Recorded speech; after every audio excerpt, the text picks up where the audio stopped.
Welcome back to Tales Arcane and to another episode of Heroes of the Highlands, our Scottish-themed 5th edition's Dungeons and Dragons playthrough on the channel. We're continuing an adventure which has already begun, in which our players are attempting to infiltrate the heavily fortified town and castle of Lochilvin, hoping to free the innocent werewolf, Camellia.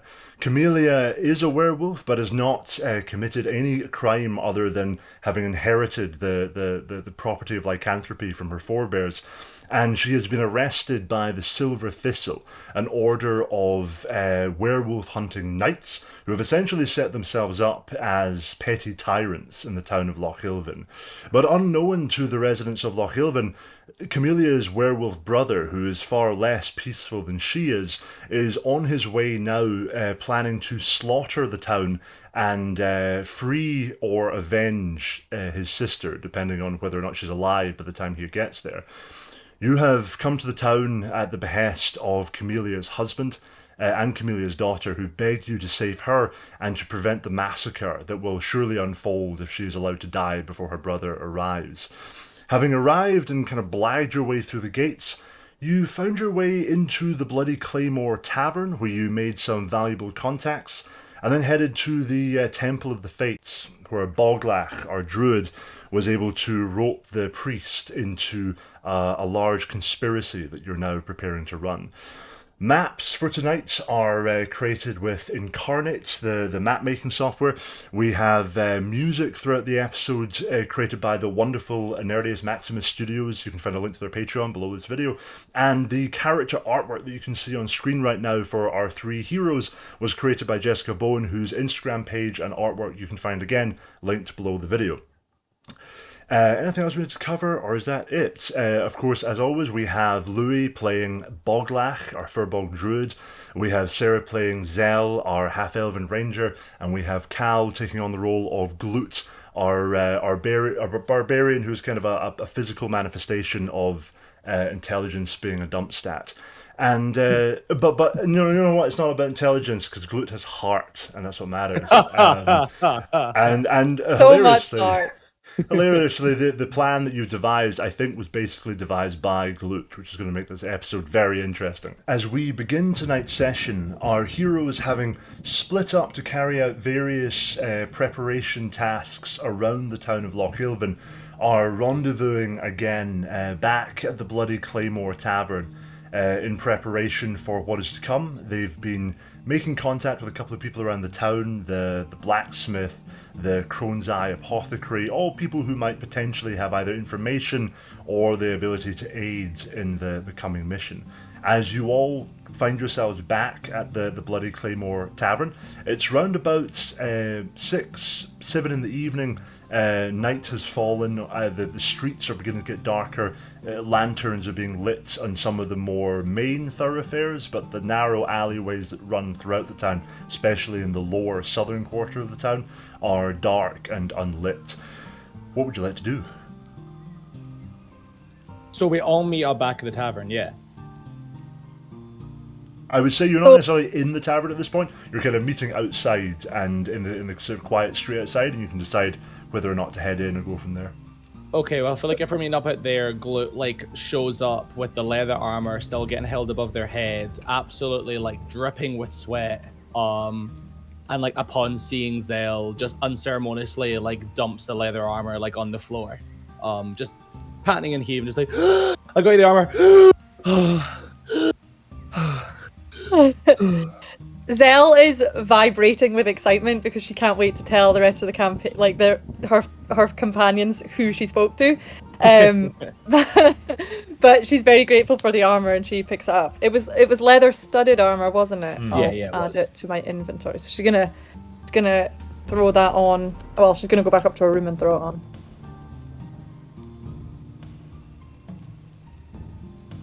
But yeah, so she'll be like, "Oh, thank you so much. You guys are never gonna guess what happened." What? So the person that I spoke to, her name was Tatiana. Who's that? I knew this was the reaction we would get from clues. I thought I literally Tiana have was no something idea. made up. Yeah, that's what I thought. But obviously there might have been some truth to it, although I will admit she did not look like the kind of person who would be bringing anyone to their knees with a war cry, but you just never know. Oh, she like some sort of warrior type? Yeah, remember the story you made up, Glute? Story I made up. To get us in the town?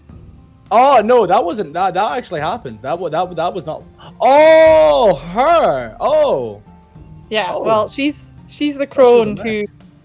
manages the apothecary I went to. Anyway, she's going to put the word out about there being a happening tonight by the temple. She's going to whisper that part.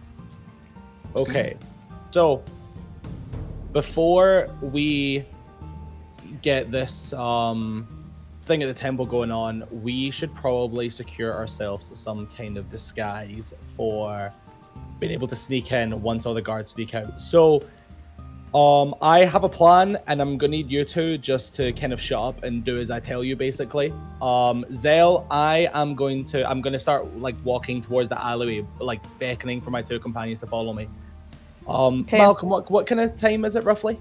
Right now it's just a little bit after 6. The sun is set, After 6. and it's still busy in the main streets, but things are getting a bit quieter.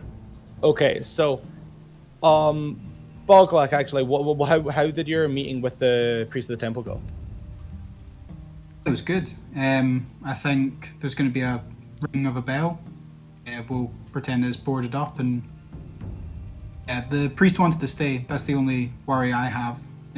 So we'll just need to make sure that we off this plan without a hitch. Don't want any innocents dead, especially not one from my clan.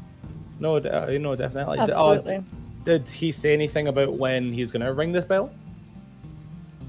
See Boglath sort of pause for a minute and say, we didn't iron out too many details, but these things, I think, Well, bell will ring and then we'll move. I was going to say, I guess we could head up to the castle and then wait for the bell to ring.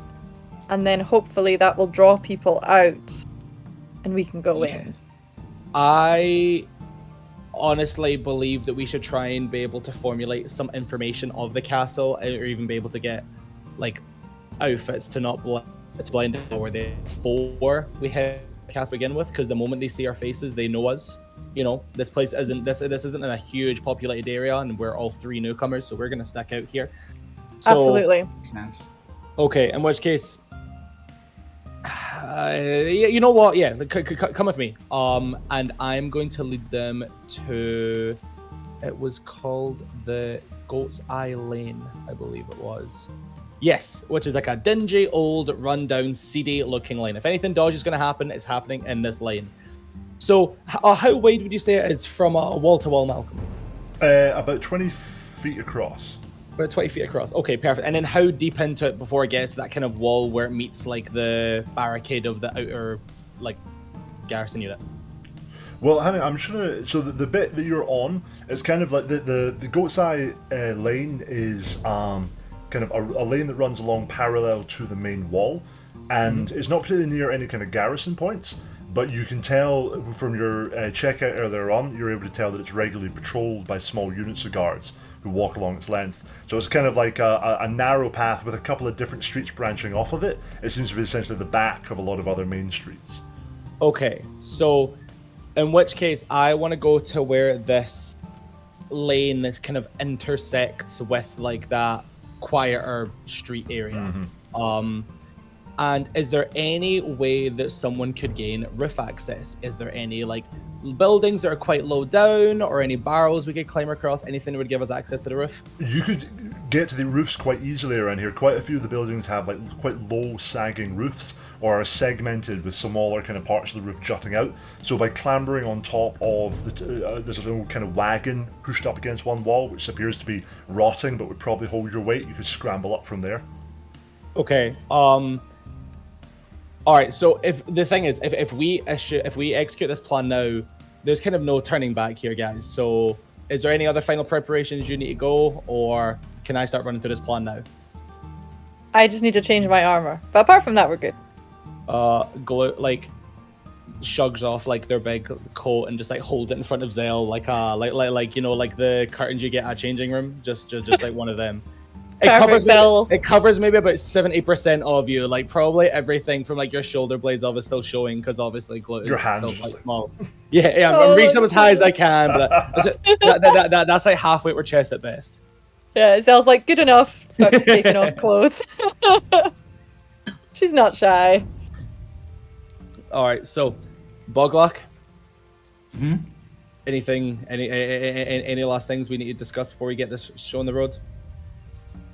Don't think so. We should probably get a move on, seeing as the bell could ring at any time, which I didn't really mean to add a time crunch element to this plan. But you know, it'll keep us moving and stuff. Friend, that's where the fun comes from. So I'm gonna hold my clasped hands out for Zell and say, all right, Zell, I need you on the roof for this. Fab. Okay. Yep. And like Charlie's Angels, I just want to try and like chuck her up onto the ceiling, like from a clasped hands position. What, without climbing? If you want to do kind of like a jump up, Zell, can you give me an acrobatics check as you kind of spring upwards, sort of lightly onto this low-hanging roof? 21. Oh, You see Glut like clasp her hands like that, and then you just like take a few light steps. Glut, it almost feels like a leaf brushed your palm as a momentary graze of the boot against your skin, and then Zell has flown up into the first kind of level of this building. You can see that the building stretches up above you, but you're on a slope of the roof that runs up about kind of 15 feet up towards another little bit of wall that runs up, and then there's another level of the roof above that. So you've got, right now you're sitting at around 10 feet above the street below. okay. Perfect. Zell, I need you up there, and once we lure these guards here, I'm just gonna ask you to start prepping them with arrows. I'll shout your name when the time is right, okay? She's gonna pull her bow out and be like, I'll be ready. All right, Boglock, come with me. So where the alley intersects with the streets, I'm gonna drop my pack and start pulling out my bear traps. I'm gonna ask Boglock to help them set me up, just about five sort of meters inside the alleyway, enough that it's not immediately on the street level, but not far into it. That's good. I'll help out. So I've got 5 bear traps. I'd like to set the bear traps all along, kind of edge to edge, almost like there's a kind of like a wall of bear traps every kind of 4 feet. And then, is there like any like dirt or refuse or anything I could use to try and hide the traps a little bit? So you could. There's plenty of like garbage around, old planks, bits of a kind of a lot of refuse in terms of like stuff that's been thrown at chamber pots. It would be very visible that someone had kind of dragged this stuff out into like little points on the road to cover things, though. Okay, that's fine. I so long as it's not immediately obvious, I just need them to be distracted for a moment so they don't see it. So I'm gonna start. I'm just gonna start covering it literally in shit. And there's plenty of that around here. You get the impression that this alley has become kind of a dumping ground for some of the cleaner streets in the area, so you're able to just scoop up handfuls or bucketfuls of this stuff. You don't really know what it is. It could be mud, it could be something else, and start like packing that on, covering up the traps. I will politely ask Boglag that he does not need to help with this part of the plan, and I'm happy literally getting my hands dirty. Boglach is gonna chop the sleeves and be like, child's play, and just start really getting almost too deep in there at times, and just like no reaction to it, just like Glut really appreciates this enthusiasm. Glut really appreciates that. All right, Boglag. So I don't know how you can turn into an animal. I think it's really cool. I wish I could do it. But I'm gonna need you to turn into an animal for me, okay? What kind of animal? Unfortunately, that's gonna kind of be a bit. I'm just gonna need you to go off my signal, okay? It will be clear what I need from you, but it will work best if you just go off my signal, because I'm not sure it's gonna resonate well with these guards. I feel like while all this is going on, Zell's just crouched on the ceiling, like above you guys, like, I'm here, guys. Listening. Okay, so Boglack, you'll transform when you hear a very clear sign, and Zell, you wait for your name, okay? Waiting for my name. Got it. And then I'd like to go back out into the sort of quieter part of the alley and see if there's any patrols. As you head out, can you just give me a clear picture of exactly how many and where these traps are placed? So I think I would kind of, so I'd have Boglak standing back. So like if you're turning onto the alley, you'd have the 5 bear traps between Boglak and like the lip of the alleyway basically. And each trap is covered in kind of a general detritus. Yeah, and I would have them almost in, if you're looking at it from the alleyway, it'd be like a capital M shape. So like one forwards, one kind of behind, the other one diagonally forward, other one kind of behind. So they're not in a straight line, but they are kind of spread out a little touch. Cool. Can you give me a sleight of hand check just to see how well you've kind of covered the traps as well?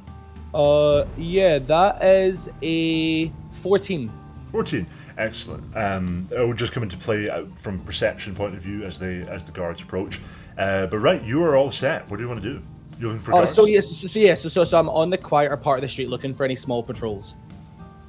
That area, you're looking out into the road ahead, and at first, no sign of anything. After a little while, you hear distantly the tramp of quite heavy metallic boots. You've come across a couple of the other guards around, not the ones who are wearing the silver thistle, but just the kind of standard street guards. And when you do see them, they seem to be wearing kind of slightly tattered leather armor. You hear what sounds like people in plate armor approaching. And in the distance, coming around the corner into the alley, you see 3 very well armored guards. They look a little bit awkward in their armor. It's evidently like these are like beautiful new sets of plate armor that they're wearing, and you can see that they each have the silver thistle pinned on, holding in place the cloak, which is distinctive of the City Watch. So these are evidently City Watch members who have quite kind of closely allied themselves with the silver thistle. Okay, when I see when I see them, I'm gonna kind of like. So they're walking towards the lip of the lane that we're in, yeah? Absolutely. How far away are they when they turn that corner to where I see them? From where you can see them, they're about 65 feet away. Okay, so when they're about 60 feet away, I'm going to pull out one of my daggers and just slice my arms a few times, slice my hands, slice like my thighs. I want to cover myself in small, shallow lacerations. Okay, you absolutely can do that. So I'm visibly bleeding, but it's nothing too deep. So can I just, I don't know, like roll 2d6 damage for that or something? So I've just wrote it there. So that's going to be 11 points of 11. Okay, piercing or slashing. That's fine. Okay, so like it's nothing too rough, but I'm quite clearly bleeding right now. So 100%. I assume while I'm doing that, they'll get a little bit closer.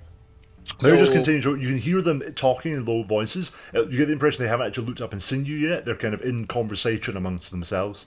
Yeah, so I'm gonna throw the literally just holster again my weapons and then almost like kind of like stumble around the corner and like fall on like my face and like struggle to get up and fall again before like making a very clear scene that I'm trying to run away from something. As you stagger around the corner, can you give me a performance check? I can give you a performance check. Fuck. I'm not one. You come staggering around the corner, dripping with blood, and you do your best impression of someone fleeing from some kind of attack. The guards pull up, and after a moment, one of them goes, "Are you drunk?" I'm gonna try. Well, actually, Glut thinks they gave off the most convincing performance ever. So, with fear in their voice, going to say, "Please, you have to help me. It's a werehaggis." A werehaggis? Oh God, you've had one too many at the bloody. Oh, hold on, you're looking pretty bloody yourself. You're gonna waltz over and they're kind of coming towards you as if to kind of appraise your condition. Are you letting them come over? Yeah. They come up, one of them sort of leans in close. He's kind of a scraggly ginger beard stuffed in under this sort of gleaming new helmet, which is pressed down over his ears. He goes, "You're right, lassie, you look like you've been through the mill." It's the vicious creature, it's a werehaggis. It's in the alley. Please go kill it. Oh God. I don't think you've had a run-in with a werehaggis. Have you gone through a window or something? You can just tell us if... No, please, look. I'm gonna start hobbling over towards the alley, limping towards it. You're kind of One of them kind of suppresses a laugh, the other like sighs a little bit wearily. They're not remotely convinced by this idea, but they seem to think you're drunk more than anything else. They begin to kind of like follow slowly. You can hear the bearded one going, "Right, steady on. Listen, if you have broken a window, it's fine, but I am gonna have to write you up for it." Broke anything. Please believe me. And as I get to the lip of the alley, I'm gonna just point at Boglak and just say, "Look, it's right there." Boglak, are you? What are you doing? I feel like seeing these guards come round, and have I heard like Gloot say where haggis? This is all kind of echoing round. You can hear the voices getting closer.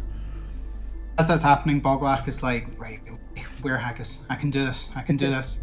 As like pointed, kind of gets a little bit of stage fright. I'll just pick out one of the guards and kind of stare at them and go, "Yes, fear me. My kind will defeat you all." And then I'll wild shape into a haggis. And as he wild shapes into haggis, I want to go for like a, like a Nightmare on Elm Street 2, just like a like a proper like horror movie scream. As you let out this ear-splitting scream as Boglak transforms into, after a very like unconvincing line, transforms into haggis, there's a moment of stunned silence from the guards, and one of them goes, "Fucking hell, it's actually a were haggis!" And you hear the swords ringing from their scabbards as they draw their blades. Can you all roll initiative?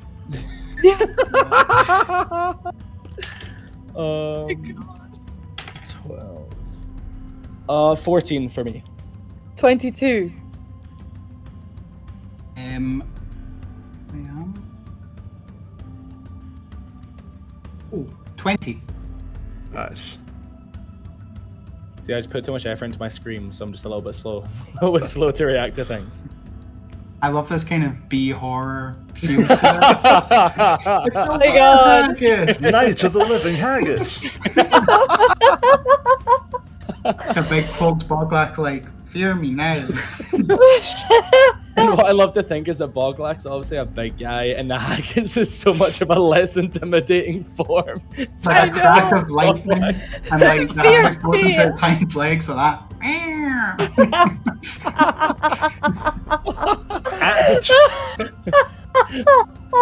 At the top of the round is Zell. Zell, you've seen all of this play out, and I'm just going to put you guys on the map so you can all see where everyone is, and you can see kind of the plan taking shape, but it's entirely up to you what you do. At the moment, Zell is going to do nothing because she's not had the signal yet from Gloot to do anything. So she's hiding on the roof, but still kind of watching what's going on. But she's not going to actually do anything yet until she gets her signal. What you could do is do a hold action. So you decide what you would do when you hear the signal, and when you hear the signal, your reaction would be to take that action. Okay. Well then, yeah. Well, once she hears the signal, she's gonna be. How many of the guards are there again? 3. There's 3, yeah. Perfect. So she's gonna pick 2 of them and rain arrows down on them is the plan. In that case, you crouch in position, arrow notched, ready to go. You see the guards drawing their swords as this terrifying were-haggis appears at the other end of the alley. They don't appear to have noticed the sort of piles of rubbish that are scattered around the alleyway. It's already a pretty messy, dense space, and so their eyes are fixed solely on Boglak at the moment. Next up is Boglak. Yeah, Boglak is going to continue. I don't know. I think I'll try and draw the guards towards me. I'm not going to charge forward because obviously there are traps. So yeah, I think I'll just do what haggises do best. I'll just run in like a circle and like, I don't know, like, can't think of the word, like. Let out an intimidating roar. Yeah. The most intimidating snort you've ever heard. It's like, and I'm staring right at one of them. Can you give me an intimidation check? Of course. Oh, I really hope you roll high for this, just for the amusement of this guard being terrified. Nat 20. Oh, Nat 20 minus 1 for 19. That was like a roller coaster of excitement there for a second. So Nat 20, but not a Nat 20. Let out this like throaty little like and start just like running in circles at the end of the alleyway. There's a moment of stunned silence, and then one of the guards goes, "This is above my pay grade," and starts trying to like shift away. The ginger bearded one turns around and goes, "Samuel, stand your ground." And you can see they're all like sweating profusely, and they begin to like edge slowly along the alleyway, like swords held up, but they look completely out of their depth in this situation. You can imagine these guys have been fed on stories of like terrifying werewolves ever since the Silver Thistle arrived, and now there's a Lycan in front of them doing something, and they're like, fuck. Anything else you want to do, Boglack? No, I don't think so. I think just continue to try and draw them down the alleyway. In that case, next up is the one who was tempted to run but has kind of steadied himself. He is going to start moving forward, and he is going to he runs to here, and as he's like running forward, like, you know, trembling and hurrying across the alleyway, his foot just kicks into this pile of kind of rags and dirt on the ground. You hear a loud "Kang!" and he lets out a high-pitched scream, staggers slightly, and you see the jaws of this bear trap have snapped up out of the refuse, closing around his ankle. They're not doing that much damage because of the plate armor, but you can see he's kind of like staggering and now like has stopped to try and like bend down and free himself. He is going to take 3 points of piercing from that trap, and he's going to just spend the rest of his turn bending down and kind of extricating himself from the trap, doing nothing else that turn. The ginger-bearded individual, who seems to have taken a kind of leadership role, is also going to run forward. He is going to... he does not see the traps either. He runs forward, and again you hear that "Kang!" as he kind of like staggers slightly, getting to about here, and clutches down at his foot. Unlike his companion, he continues to like drag himself forward at... he's also taking 3 piercing at half speed, just getting himself to here, as with this like hunk of metal clinging to his leg, he continues valiantly trying to press ahead. Next up is Glut. So I feel like I'm quite intimidated by the werehaggis at this point. I'm like fuck, like geez, like maybe Boglak isn't on our side at this point. Maybe he is just genuinely a terrifying creature now. So I'm going to go up to this guard here, and just be like, please, like, you need to help me, like, I don't know what to do. And I'm gonna like I'm gonna try and grab them and start like pushing them towards Boglak, like stand behind them while just continuously try to like push them forwards. He doesn't resist that. He's on his turn, he will be moving that way anyway, and so with a sort of a deep shaky breath, he goes, okay, come on, you've got this, and he's going to he starts moving ahead as you push him along. Are you trying to push him into one of the bear traps? I am trying to push him into one of the bear traps, yes, or at least guide him towards it. Ooh, yes, you kind of, so all of them right now, because of that intimidation check, they all have disadvantage on perception because all of their focus is on this kind of terrifying thing. So he would have actually made it for once, but on the disadvantage he fails, and you're able to just like kind of catapult him forward, and his foot clang into one of the traps. Another snap, he lets out a cry, drops his sword for a moment, and kind of crunches down on the ground. He takes 2 points of piercing damage. You can kind of like drag him to about here, and you can see that he's now going to spend the rest of his turn, if you let him, just trying to get the trap off his leg. Yeah, well, I feel like that would be my action, and then I'm just going to say, oh, geez, if only Zell was here, she could deal with the werehaggis. Just before we go on, Glue, are you happy with your positioning there? Do you want to move at all? Nah, I because it's double movement for me to push someone like that. That is all my movement. And I feel like my action would be my shove. So after I say that to Zell, I end my turn. As a reaction, Zell, you're able to fire in. Who are you targeting? Sorry, hang on. So I get 2 attacks per action. So the first action is going to be focused on the red guy who's further forward. Oh, hang on. I'm just trying to see how far away I am. Oh, you're well within range. Oh, I'm perfect. Okay, so yeah, she is gonna draw her bow and fire an arrow straight at him. She's probably gonna send 2 in really quick succession. So it's 2 attacks. So the first arrow is 24 to hit. It absolutely hits. Just cats don't. And it causes 5 piercing damage. And then the second one is 15 to hit. That will hit. 15 is the AC. Perfect. Nice. And that one's causing 10 piercing damage. So just 2 arrows in quick succession. His eyes the are red guy. focused solely on the haggis, and as he drags himself forward, clanking the metal along, trapped around his foot, these 2 arrows just striking into the little chink below the helmet and above the neck. He staggers, blood pouring down the front of his breastplate, and crumples to the ground dead. Wow. Nice. Okay, awesome. Beautiful. For my next turn. Oh, no, that was your. You only had that attack action. Oh, I thought I had... Oh, yeah, I did, so never mind, that's fine. No problem at all. Okay, cool. Next waiting. up, Blue kind of staggered.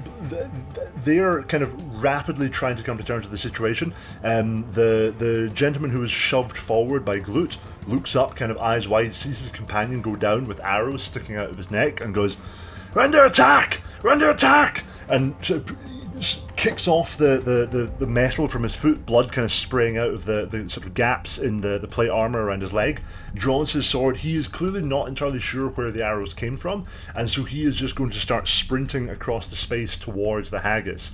He is leaving Glute space if Glute wants to take an attack of opportunity. Yeah, I feel like as they're running away, there's like a glint in Glut's eye, just like a sadistic smile covers their face as another successful ambush just went off without a hitch. And as they're running away, I'm gonna like unsheath diplomacy and go for like a downward strike in the same motion, and that is a 16 to hit. So that deals 13 damage. 13 damage. Diplomacy is your greatsword, is that right? Yes, diplomacy is my greatsword. Beautiful. How are you doing that? I feel like is this, would this drop him to 0? Yes, we're dropping to 0. I am going to, instead of going for like a slice, I'm going to hit him with the flat of the blade and just knock him out. Absolutely. It's like a bone crunching, like almost like anvil hitting someone's head in a cartoon, kind of like big red lump appearing at the top of their head. The helmet gets lifted up their head a little bit.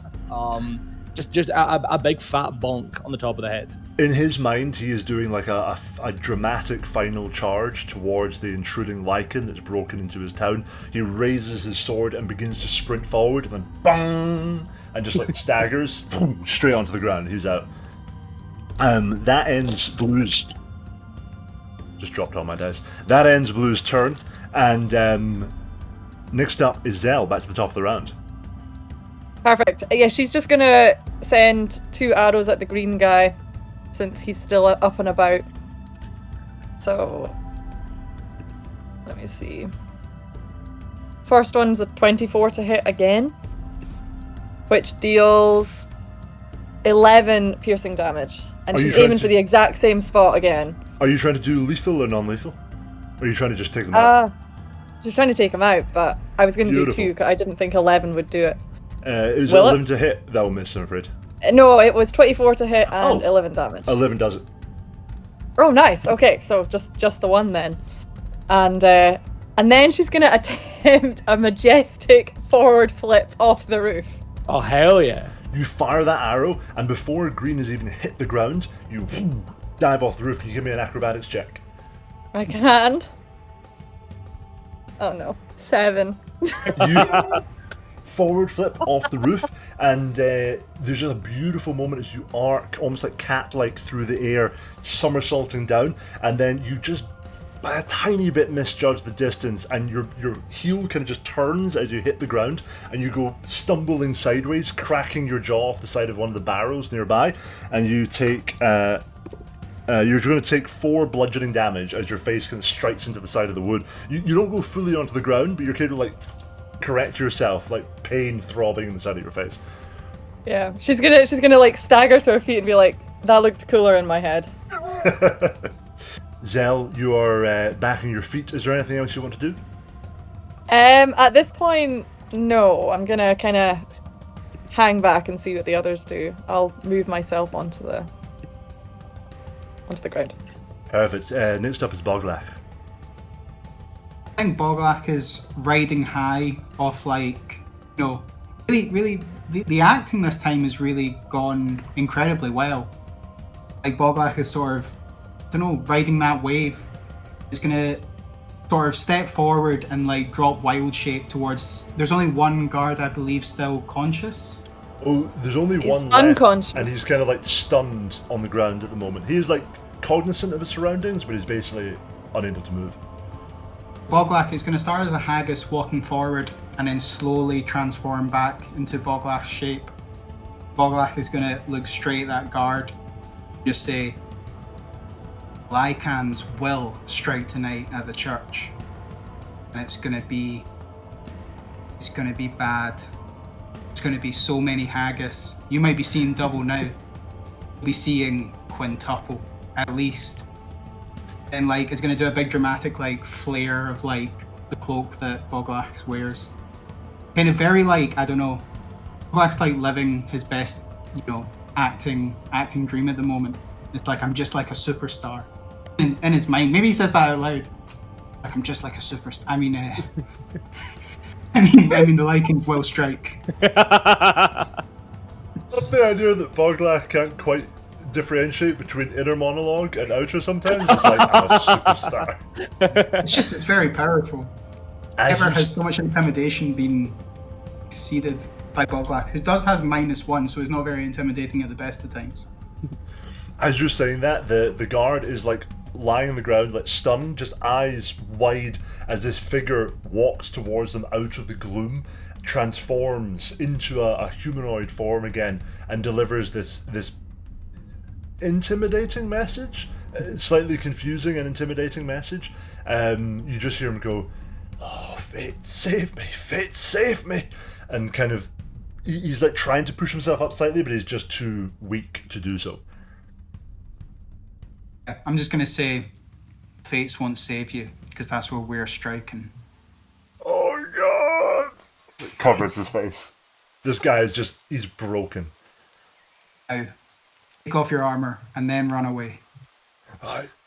No problem, mate. No problem. You're gonna drive every piece, the boots and the cloak as well. It's all yours. I didn't want to anyway. And he kind of like, he starts, if you allow him to, he will start trying to drag himself up onto his feet. You can see, even as he's like pushing himself off the ground, he's like tugging at buckles and pulling bits of the armor off. Glut will not let them. Or do you push him back down?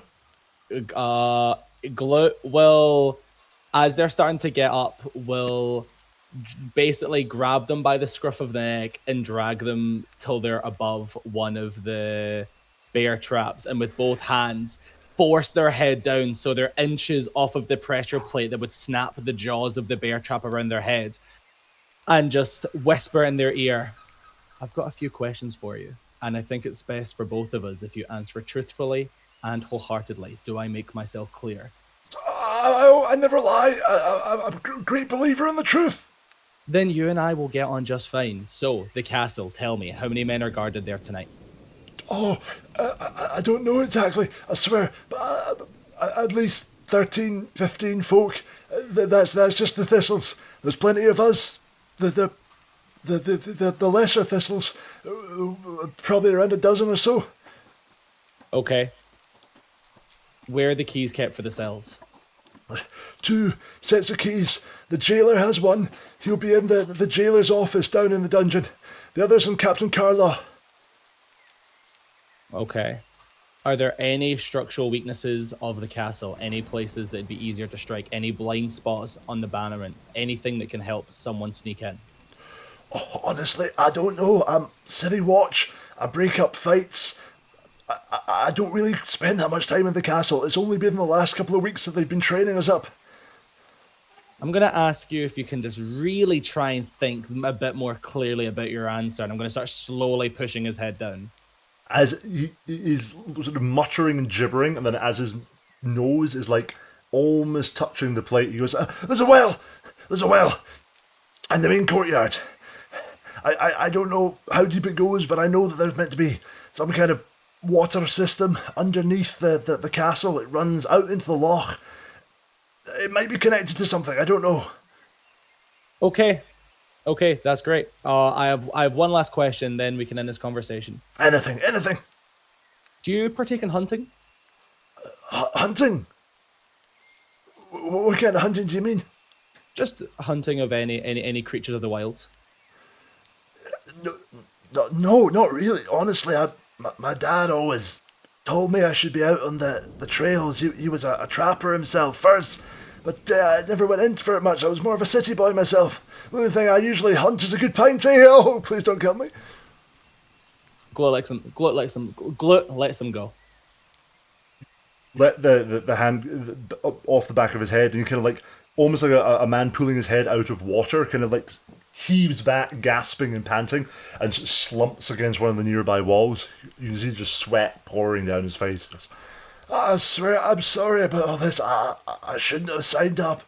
They were just offering good gold, and I thought it was a good chance to get ahead in my career. Okay, you do one last thing. You tell them that when the bell rings, there'll be a rebellion. You convince them. You better hope to whatever god you believe in that they believe you, because if not, you will not be sleeping a single peaceful night, because I will be out there hunting you down, and I will not stop. I will not rest. I will not even take solace in the murder of your two friends until I have your head in a fucking spike. Do I make myself clear? There is a long silence. He's gone completely white, very, very pale. This kind of clammy sweat over his face. He goes, very clear, very clear. Good. I'll do whatever you say. Where do you want me to tell people to go? Where's the rebellion breaking out? Tell your friends at the castle that the rebellion will be happening when the church bells ring at the Temple of the Old Fates. Temple of the Fates, church bells ring. Okay. Okay. And then I will never wear the thistle again. I will leave town. I will never hunt or anything like that. I will just drink myself to an early grave. I think that sounds for the best. And I plant a kiss in his cheek. Vinces back from you and then goes, "Do you still want the armor?" Yes. Oh, okay. And his very, very trembling hands begins to pull off these heavy pieces of plate armor, placing them down. These are all kind of, you can see he didn't really get much wear and tear out of them. They're basically brand new. He kind of plops them down on the ground. He's just wearing like a light kind of white undershirt and sort of dirty brown breeches underneath, leather, essentially sort of leather inner undershoes. Right, how do you want me to explain this? Because they're going to have some questions. Yeah, you guys are more like the people here. I'm gonna step back and just start collecting my bear traps. Just say you were ambushed in an alley. Pretty much what happened. Okay, ambushed by, is there a rebellion or something? Is that what I'm to tell them? Yes, Okay, the rebellion. Ambushed by rebels, bells at the Temple of the Fates. I've got it. You didn't get a good look at us. I didn't see anything. All I saw, can I say I saw a haggis? Yes, Okay. A were-haggis. Were-haggis. a were-haggis. Terrifying were-haggis. Okay. Thank you for letting me live. I will remember your kindness, but not your faces. And he turns and begins just sprinting off up the alleyway in his as he's running, like more mud is like spraying up onto his already slightly kind of soiled undergarments as he sprints off round out of sight. Zel's going to turn around and pull her arrows out of the necks of the people she killed. Glut is gonna look them, see if they have any keys, any documentations, anything that might be helpful, anything that could, glean any information about the silver thistles from the bodies. Or Absolutely. Give me an investigation check as you start kind of quickly going over them. Oh, yikes. That was a 12. You find, collecting off the 2 bodies, you find 18 gold pieces, which is pretty good money for like City Watch to be carrying. Obviously, in addition to the little silver brooches, you also find on one of them a crumpled up piece of parchment, which has been printed with a kind of almost like a schedule of training sessions. It looks like these guards have had daily training sessions every morning, and they've got this kind of they're almost like their lesson planner for the training sessions they've been in at the castle. Okay, I'm gonna split the gold into 2 even piles and give them to Boglak and Zell. And by even piles, I mean Boglak gets 10 gold pieces and Zell gets 2 gold pieces, and then I keep the other gold pieces. I think Great. you I owe you for the armor anyway. Nah. Oh, you want to barter with me right now? I drive a mean deal. Yeah, I've heard. As you hand over the gold, I think Boglach is gonna say to you, Glut, like, done that before, haven't you? Yeah, a couple times. It's more than a couple. Really impressive. Yeah, no, I think that was a plan well executed. That was three parts teamwork and one part luck, and then 1 part scary werehaggis. I'm not gonna lie, man, that was terrifying. I was scared of the werehaggis. Boglach is like, there's a wee smile, and it's like, and kind of goes serious again, and it's kind of like, I get really into ambushes. I'm always a little more cautious of. I'm glad that you let the last one go away. It's never good to take a life, and in the circumstances that yours is threatened, but your tone at Plus, the end he's there going to tell was, the others about the rebellion, so... it's just a good companion, Glut, but you're also a little bit of a mystery still to me, and I was impressed, but also a lot of anger at the end there. Don't worry, I'm harmless. And I'm gonna go and start collecting my bear traps again. Your blood. Know anything about you, Glut? My bloodstained bear You're traps.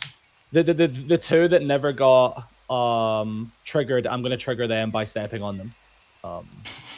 Lex is just like, maybe. Normal Glut is back. Yeah, that would Boglach be is like, 5 points of piercing damage. Wonderful. Okay. So I get my 5 bear traps back. Do you guys want to kind of take their cloaks or their brooches or anything? The whole point of this was so that you guys kind of look the part. Unfortunately, I think, I gesture to my size and then the size of the armor. I don't really think they come in gnome size. yeah, I mean, it was 3. I'm guessing it was 3 humans that were patrolling. It seems very annoying. It's probably too small for me to an extent. Like 7 foot. Were any of them 7 foot? None of them were 7 foot, but the armor is, because it's plate armor, you can kind of structure around yourself so that you can kind of essentially its size is based partly on how tight you're buckling it around you. So you could probably scale it up quite easily for a bigger person. Glut, you probably could strap on some pieces. The problem is when it comes to like the legs and the arms, you are going to look a little bit out of place. Zell's probably just going to take, like, the breastplate bit and keep her arms and shoulders, like, free so that she can still use arrows and stuff. And then she'll put one of the cloaks over. Glut's probably not going to bother even if it would. I think Glut's pretty convinced. Because Glut also thinks they're smaller than what they actually are as well. So Glut like believes himself to be like 4 feet tall. Because they believe they're a gnome. So Glut's gonna be like, nah, that's way too big for me. I guess Boglach will put on the full set of armor, which Boglach I is imagine will full plate armor. heavily restrict what Boglach can do, seeing as they cannot feel like medium armor is height of what Boglach could wear. So Boglach sort of slumps and is like, I don't know, looks very uncomfortable. No, it's a temporary measure. And Zell will take one of the silver thistle brooches and put it on the cloak that she's taken as well. Okay, so how long does setting up this ambush and this ambush take us to? What time is it now? I'd say after all of that and then recap afterwards, it's probably around about 7 o'clock in the evening. 7 o'clock. Okay. Okay. I still need to wait a small while for my punch and daggers to be ready. This I know I said it before, but the Temple of the Fates could go at any moment, especially with us sending that soldier back. Is there any last minute things any of you guys can think of that we could get done before I we think, try and get this show on the road? I think Boglach is going to go, again, really straining under the weight of it. He's going to go heavy breathing. Maybe if we're... Sorry, it's just it's incredibly heavy. maybe if we're strapped on time, we could take somebody's cart. I mean, we are kind of guards now. We could just be like, halt. We need to. I forget the word. I've never had to do it, so the word skips my mind. But when you just take, Apprehend? I know, no, not apprehend. It's like you just like take. Yeah. Just like I command that I take your cart and Yeah, we've got important guard business. And threaten them with crucifixion if they fail to comply. We No, don't I think the usually you Silver just say Thistle they're- actually crucifies. Just we're the law. We need the cart. They'll give it to us, right? Yeah, but I'm pretty Okay. sure if you look at like the history of the people that enforce laws, they were the ones doing most of the crucifying. So I'm just trying to get in character here. I mean, we don't need to get fully in character. I'm just saying, like, could just again, it's really, and you've only put on the breastplate. I see, Zell. Like that's really nice. He's, I want to leave my arms free because I might need to shoot arrows. It looks really cumbersome on just you. sweating inside this. imagine there's like those helmets where you can put the thing up and down, and it like keeps falling down a wee bit. It's like you can't quite get to the click in place, and it's like, it's commandeer. That's the word. Oh, it took me ages. Commandeer a vehicle. Zell's gonna pick up one of the helmets and be like, "I'll put this on like when we leave the alleyway. I'll stretch myself to a helmet when we leave the alleyway." I put this on, and as soon as we walk out of here, they're like, "That's just 3 people pretending to be guards." This is going to take at least 10 minutes to take off, I imagine, maybe more. These buckles. Do you want to take any of it off? Because you're kind of covered under the cloak anyway. Meaning I don't need to wear. I don't think you need to wear it all if you don't want to. Yes, You look like you're struggling, man. In my head, this looked a lot cooler than what it did. Nothing against you. I think maybe this. I think Zell's onto something. I think just the cloak and the little badge is more than enough because, like, I think you stick out even more because man, you're sweating. Like there's a puddle at your feet already. Yeah, you do not look like you've been wearing this for long, and you do do not not. look like you've been through any training while wearing this. And we've been standing still. How are you sweating this much? We've not even moved. The puddle was already in this alleyway. It's How'd already you go uphill to the castle? It's not going to be a fun walk. Wait, uphill? That's why we need a cart. Hey, hold on. And then Bob back. Time here, guys. Black is gonna maybe inspired by the bell ringing any second is gonna very slowly start unbuckling. Yeah, Glow's gonna grab one of their little hand axes and just start like slashing away at the leather straps, which like hold it in How place. much of the plate are you keeping on? Or are you getting rid of all of it? Glow did not think to ask and is gonna try and just start cutting off all the fastenings. I think yeah, all the plate comes off and like Boglach takes the cloak, kind of puts it round, puts on the thing, and kind of goes, I mean to say that we ambushed 3 guards just for you're wearing a breastplate, you're wearing some of the art. Seemed like We've got the Anyway. brooches that say we're part of the Silver Thistle. That's what we needed. We got Maybe didn't need information. to kill people for it. We got information and to be fair, two dead thistles now is 2 less to stop us later. True. true, and I'm glad we got the information. Anyway, I think we definitely need to go because I can't tell you. I mean, I was sweating partly because of that armor, but partly because that bell could ring any second. I I had made some kind of time with the priest. I completely. Could we not use this time that we have now while we're waiting for Yeah, Glute's but the guy stuff might. to be ready to go and ask the priest who said he would stay at the Temple of the Fates But when he plans to ring the bell? I'm Are we not embarrassed right to go beside the now. Temple of the Fates? My fear is though is that if we show Temple's up and in it's the already background of this entire conversation. if the temple's already boarded up and we come up and knock, then maybe the priest will could we could we could we could trigger the bell. We could trigger the bell ringing, which then would be further away. I think we should just go to the castle. Pick up. In the temple, is there not a back entrance we can go to? I think Boglak would know. Boglak was there, man. I think we just trust him on this. I wasn't looking for back entrances to the temple. I went in the front door, had my conversation, and I left through the front door. I just think we are literally right beside the temple. It's been 3 hours I've taken to take off this armor. I think Boglak's got a point. I think us getting a better position beside the castle is better than triggering the alarm now. Okay, fine. If it's a majority vote, it's a majority vote. Oh, Let's I did just say go. I did say sundown. Oh my god. I said sundown, I'm pretty sure, to the priest. Maybe. Possibly. Let's go. How dark is it right now, Malcolm? The sun has set. We better. Gloat realizing the sun is set and now knows that their punching daggers is ready. Like a child on Christmas, you're just going to just sprint out the alleyway and start going towards Bitterstone. So is the plan to head to Bitterstone and then on up to Castle Lochilvin? Yes. Absolutely. You said, are you trying to commandeer a cart? After our half-hour conversation about what we were going to do. I think Boglak will try and commandeer a cart because I think like time is starting to get on a wee bit, and if we're having to stop somewhere else, Boglak is and it's a good way to test out the disguises as well. I think to see if it's. Gloat knows they're faster than a car, and while they're commandeering a vehicle, or while they attempt to commandeer a vehicle, I will still just run on foot. Yeah, Zal will stay with Boglak to commandeer the cart. You guys see a wagon rattling down the road towards you. It appears to be a wine merchant's wagon on its way to the Bloody Claymore.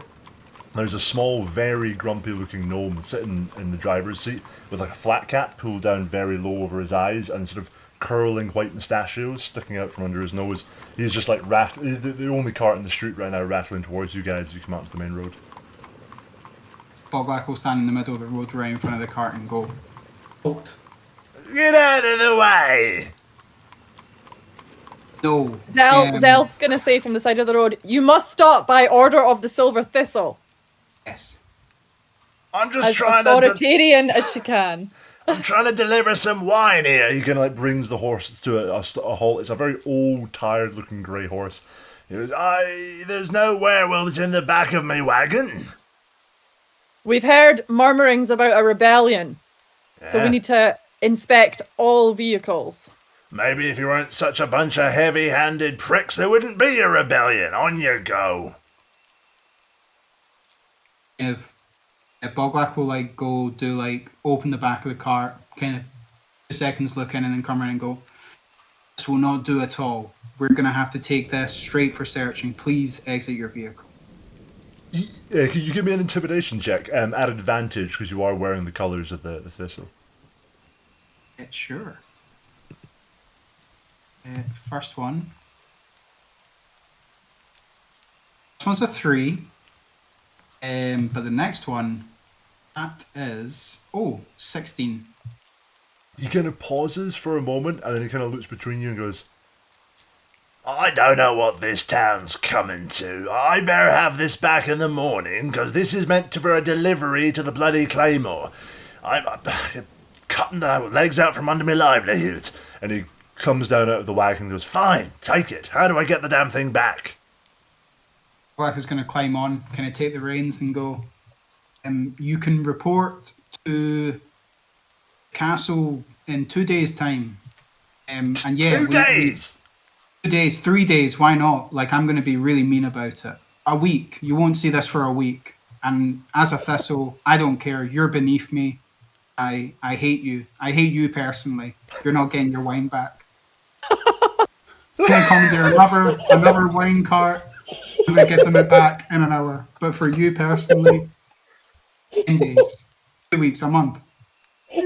Zell's gonna just slide in beside Boglock silently.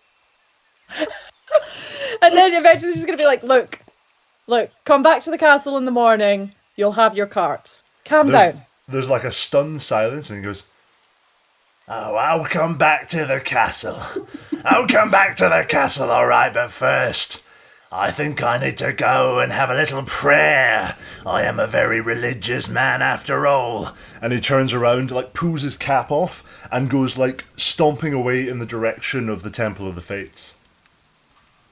Black is going to turn to Zell once the gnome has walked away and kind of go, that was awful. I mean, I really feel like, really, really awful. What the thistles are doing. I thought that would be way harder, but I don't know. There's such fear and And he wasn't gonna get his cart back for a month. You said you hated him personally. I wanted him to hit the thistles. We're riding along at this point, by the way, but I just wanted them to really hate the thistles. And well, I think we've definitely got our first rebellion member. He said he was going to go pray. I mean, the only thing I worry about is he gets caught up seeing in our all. faces. So even if we pull this off, maybe he'll think we're still members of the Thistle. That'll all work itself out. As you guys are rattling uphill, you can see off in the distance a small figure just panting up the hill ahead of you. As you guys are rattling up, you're kind of coming up the long road that runs towards Bitterstone Smithy. You can see that because it took a little while to actually complete the commandeering of the cart, Glutz has got a good head start on you, and you're kind of coming alongside them just as you're kind of reaching the gateway into the smithy as Glut, like, panting is coming up. Glut, you see your companions rattling up behind you in this wagon.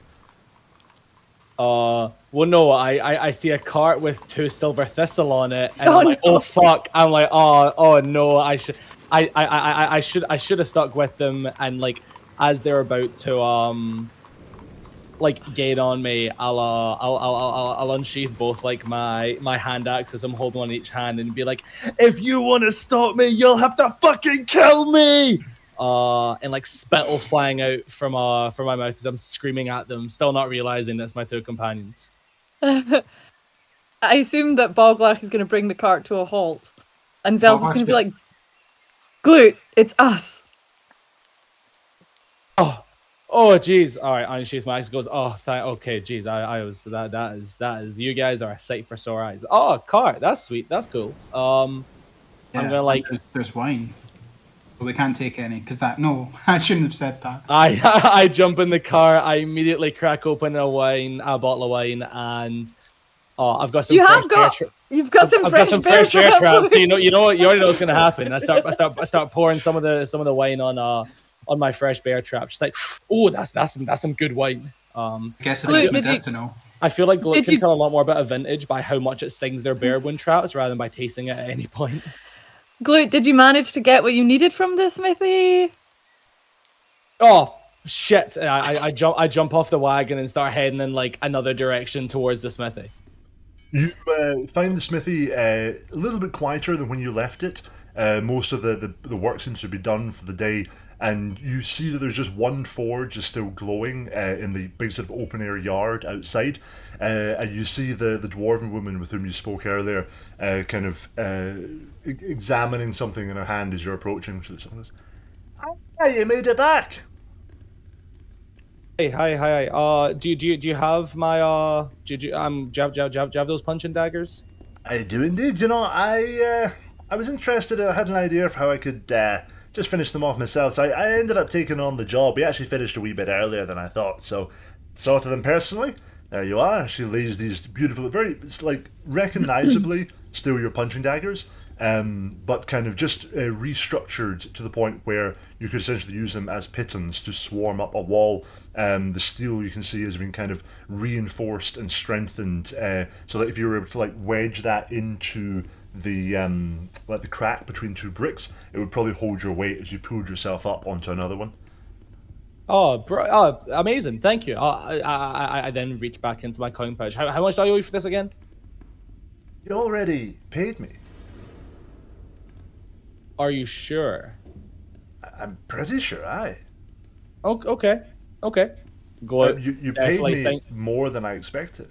Glut definitely thinks that they're stealing from the shopkeeper right now, but they just don't really like want to let them catch it. But like, oh yeah, thanks. Thanks for the really paid work. I really appreciate that. Don't you worry about it. You see here, I added some wee leather kind of harness straps on there. You can slip them around your wrists. Should give you a little bit more security. Fantastic. By the way, when you hear the church bells go, the Silver Thistle are going to be crucifying the man in the temple. So What? you might, yeah. That's what I heard. There's, yeah, pretty gnarly stuff. They're crucifying Leland They're Kildonis. Yeah, they're thinking of all the horrible names to call them while crucifying them. There's this look of. Can you give me a persuasion check? Actually, I want to see how convincing this is. To be fair, I feel like Glute genuinely does believe this. Oh, does Gloot believe this, or is Gloot trying to send another person? I Glut definitely like does. I think Glut believes like in essence what they're saying. They're not trying to be like deceitful or anything like that. They're just really misremembering because they're still thinking of their plan of crucifixion, but they also know that a rebellion is going on. So it's kind of just like becoming this like amalgamation, like Frankenstein story, basically of different ones stitched together. What is your persuasion check? My persuasion is a 12. She pauses for a moment and goes, "Gods above. I didn't think they'd actually move against Leland. They're respected in the town, but he's lost his mind. Captain Carlaw has taken one step too far this time. Hang on." And she kind of like disappears for a moment into the yard and then steps back out carrying this enormous hammer in her two hands, kind of steps back and goes, "I think we're closing up business for the day. But always a pleasure." And she kind of slings the hammer over her shoulder and starts walking out through the gate of the yard. Okay, have fun. Enjoy the crucifixion. And I wave after before running back over to the cart and jumping in. All go well. Yeah, she seems pretty mad about the crucifixion, so What? yeah. What? The crucifixion going on at the church? There's no crucifixion, Glute. We made that part of the plan up. Oh. You know what? It doesn't matter because whatever happens, it sounds like there's going to be a big kerfuffle at the church, and that's what at the temple. So that's what we need.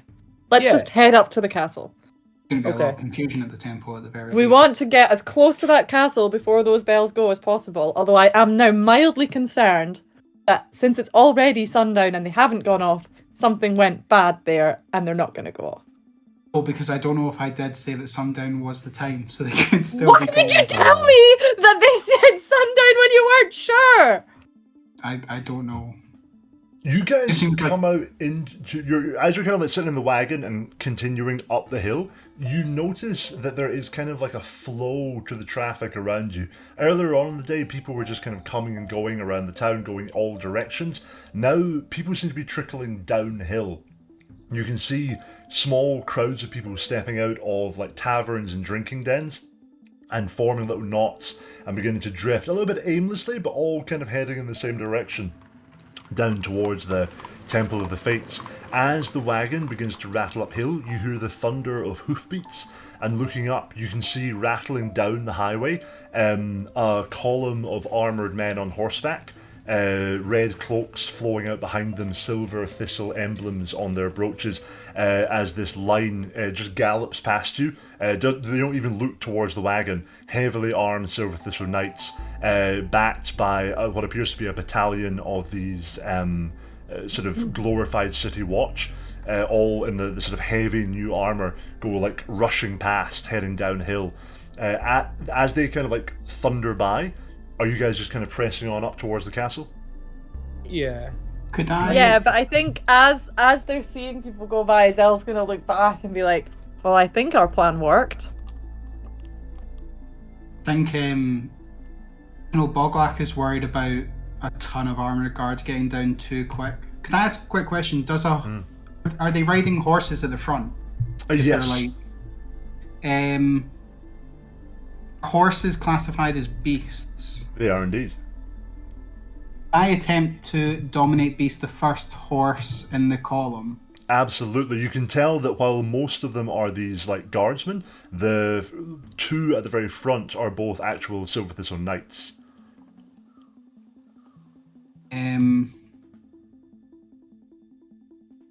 Big spell, dominate beast, sorry. Just trying to get my head around it. Basically, I just kind of want to try and make the first horse in some way like suddenly come to a stop, or like, I don't know, I want to create a little bit of like a roadblock. Especially if, like, I imagine there's a lot of people going up, a lot of people coming down. Just sort of cause a bit of a slowdown to their plans. Absolutely. Is there any check for the horse? So it should be a wisdom saving throw. Attempt to beguile a beast that you see within range. So I guess as we're passing, it'll be 60 feet. Oh, I mean, it rolled a 3, and a horse's wisdom is not particularly high anyway. So you are able to dominate, if you want to give it like a command as it passes you. Yeah. Sorry, this spell is probably way too complicated for me to just be pulling it out. Yeah. It does say if you or creatures that are friendly to it are fighting it, it has advantage to the saving throw. I don't know if the horse feels like we are enemies to it yet. Doesn't. Just to make sure. Cool. It says the beast is charmed.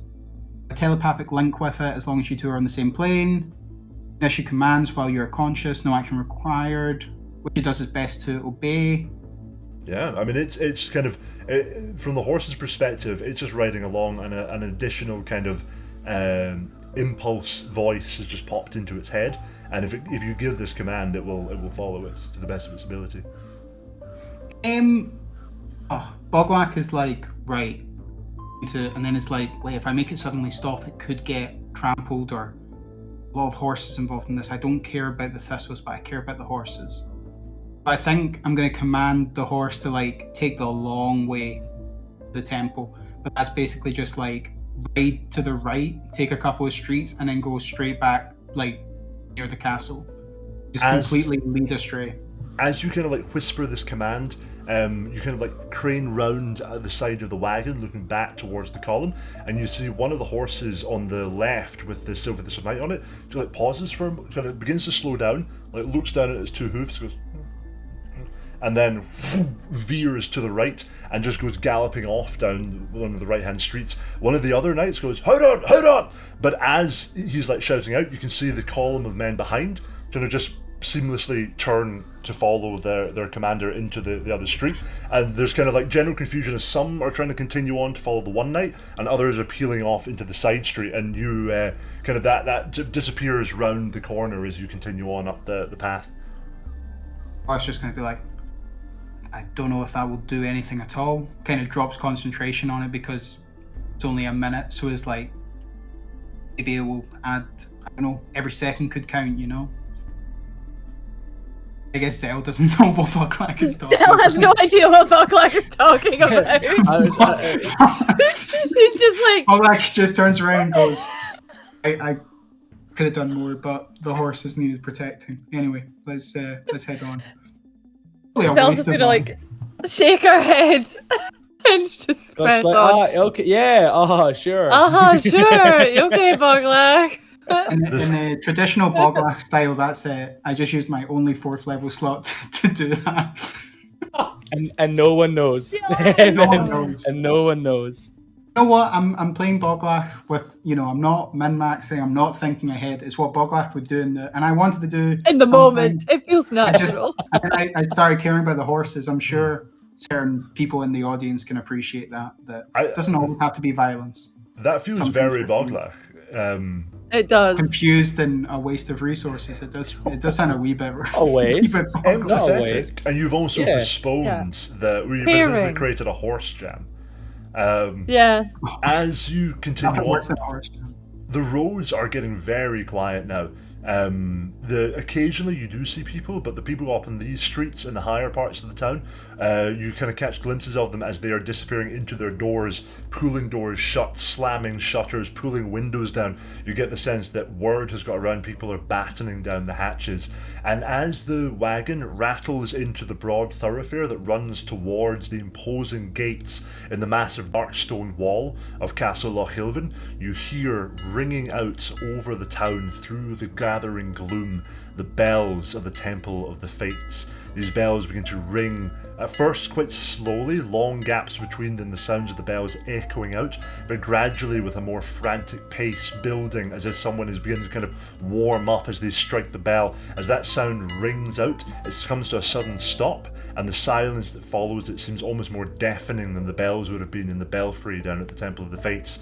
You're now in your wagon, rattling sort of along the street towards Castle Lochilvin, and this would probably be a good place to take a quick break.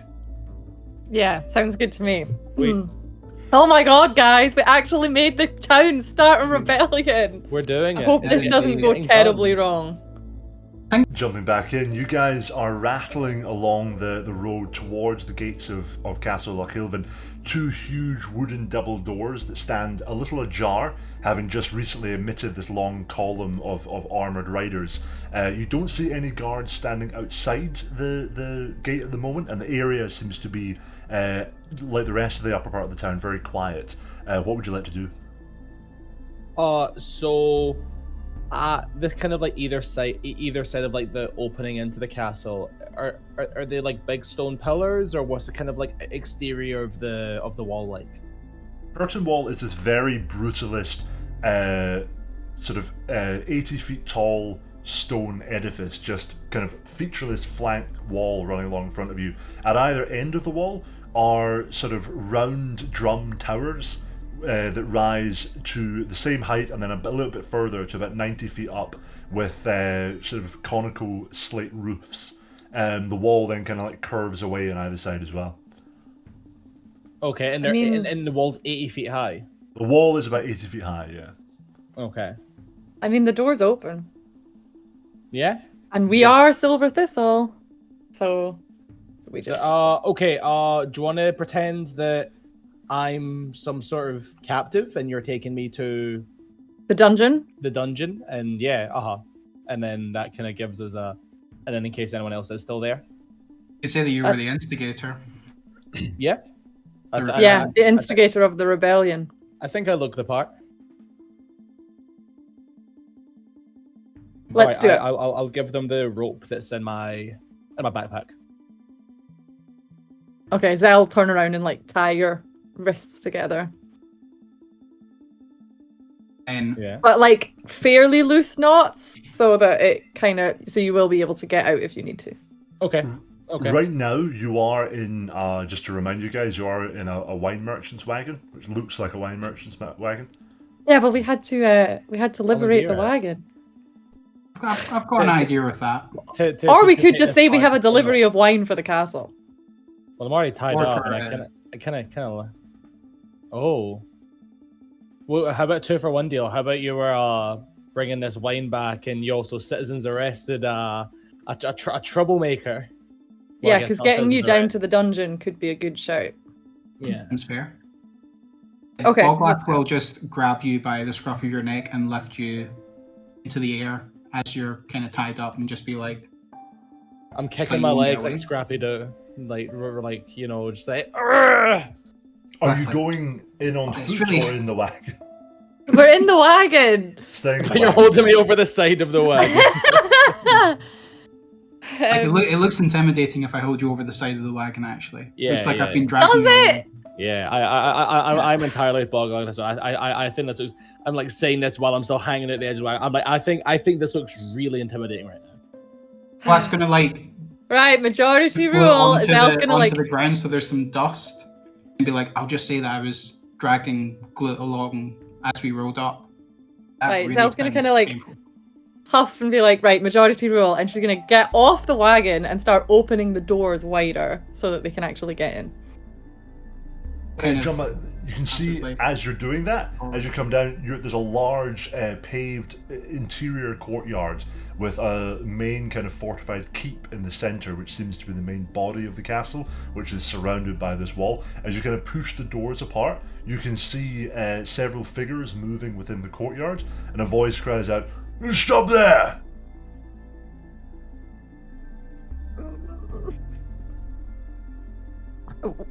We're just bringing up some wine for the castle. See, Scroll. I'm gonna actually put you on the map. We're not in combat right now. Okay. But just to kind of give you guys a feel for where you are. Very ominous line. We're not in combat right now. Well, I know. depends how you play it. Hey, persuasion could be real high. Obviously, we've got Zell is a little bit forward, sorting out the doors. The other two, I'd imagine, are in the wagon just sitting outside. And you can see this slightly older gentleman walking towards you, large belly straining at the plate armor he's dressed in. You can see that the various individuals standing around this space are all of the kind of like the higher up guardsmen who were described by the man you interrogated as lesser thistles. Most appear to be humanoid, except for the one standing up on the kind of the walkway above you guys, kind of overlooking the doors, who appears to be a dwarf. As you're kind of stepping through Zell, the one who walks towards you, this human figure, you sort of shining red face visible behind the half helm he wears, goes, "We're not expecting any wine, soldier. Oh, which regiment are you with?" New recruits. New recruits. We're new Oh, recruits, and recruiting we also apprehended someone that we think instigated the rebellion down in the town. So we'd like to get them to the dungeon. you. And Bring I him like- in. Bring him in. Just quiet here, like the silver thistle, more like the bronze butt cheeks. Get your hands off of me, dirty swine! You shut it. You shut it. So Zell's gonna maybe kind of like gesture for you guys to come in on the wagon. I'm just gonna drag in, and then like as I walk through the gates, I'll just like, Are we leaving the wagon outside Oh. then? yeah, I'll like throw Okay. Glut to the ground, kind of trying to be soft about it, but maybe not, and then be like, Glut Mine's outside, but- leans into it and like forcibly like plants their head into the floor. Like you hear like the as like her head just like bounces off the floor. But, like, if you weren't so strong and well trained and muscular, I would rip your head from your body. see, like Boglak as like that sound happens, it's like, oof. It's like, was that me or was that just Glut? And it's like, yeah. Well, they said they wanted to send some proper power down. I mean, look at all these. Look at all you thistles. You're just beneath me. So let's. I want to go and talk to the big head honcho. So I'm gonna take this prisoner down to the dungeon. Come on, stop running around. Steady on now. Steady on. Wear your uniforms. You're dressed like civilians. Have you not heard of blending in so that you can apprehend people? I mean, you're all here. You could see a thistle a mile away with what you're wearing. We're down in the ground, down in the street. We were trying to go undercover to find out about who's instigating this rebellion, and we found this one in one of the taverns. Who gave They're you all that over mission? again. And I feel like I try and spit, but it's almost just like I'm going like, and like there's like a big like spray of blood just aiming into the floor. I'm gonna go right up to the guy who's talking to us and go, "You sent us way above your pay grade." I need a name or I'm not letting you in. Captain Carlaw himself. Captain Carla, eh?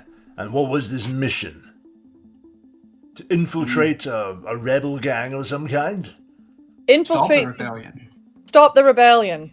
Yeah. Find out who started it. This newcomer came to town yesterday. Starts talking about rebellions. Speaking of newcomers, I've never seen any of you. That's We're the from a point. bigger operation. Well, who recruited International you? terrorist of great renown, you have heard whispers of my names and organized militaries fear me.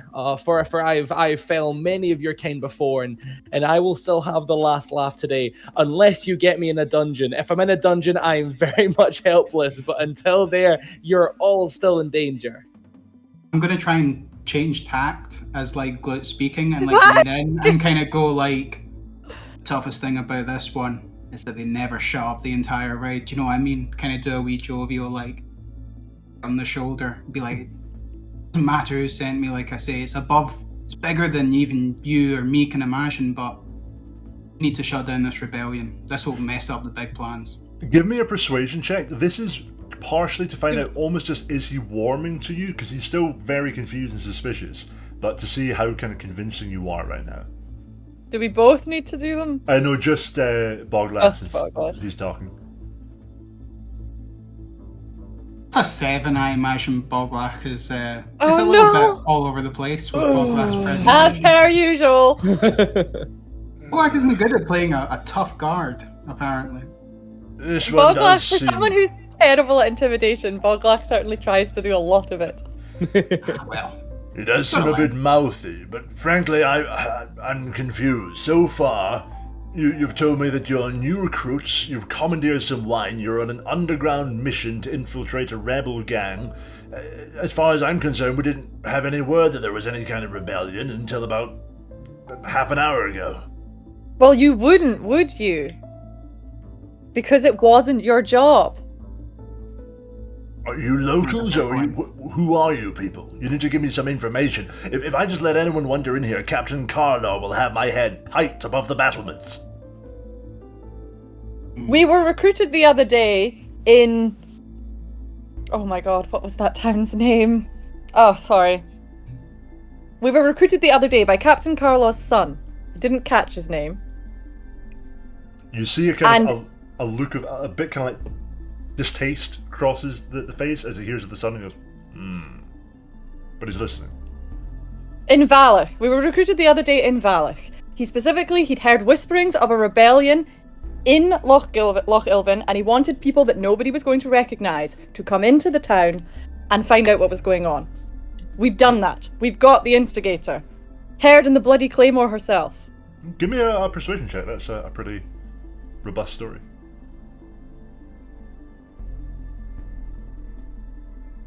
Hen. I did hear there was some business afoot. Mm-hmm. Tell me this. Are you something to do with the big picture they've been talking about? I mean, it would be bad to talk about it because you're not meant to talk about it. I know, but it would help me trust you a little more if I perhaps knew a little bit more about what's going on. Captain Carlisle doesn't really fill me in a great deal, and if he just did, I'd be able to, step up and be more assistance. Perhaps you can tell me something. What's been going on? If Captain That picture. Carlaw himself won't tell you, then I'm afraid we can't share that information either.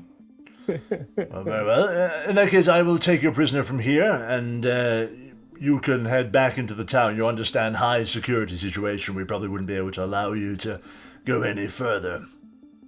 Look, want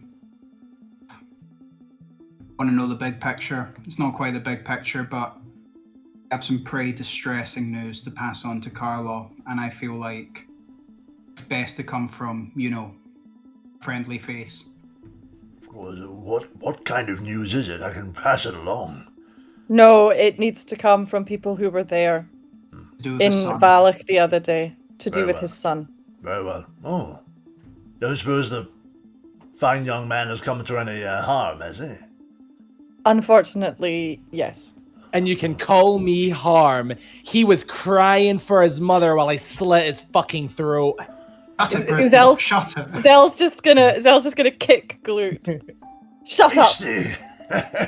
You can see the man you're talking to kind of like brightens up a little bit. He goes, oh, so no more of the young Carla, eh? Funny how the fates weave, isn't it? Oh, I A will, tragic tale. make sure. Perhaps you want to head to the barracks then. Get a drink or two. I'll see this little creature down to the dungeons. Get her down to the dungeons. Very well. Pottery, Tannen, with me. you see two of the other guards, kind of who are back behind the ballot, the sort of makeshift spiked banisters, move forwards and come in to flank around Glut to drag Glut away.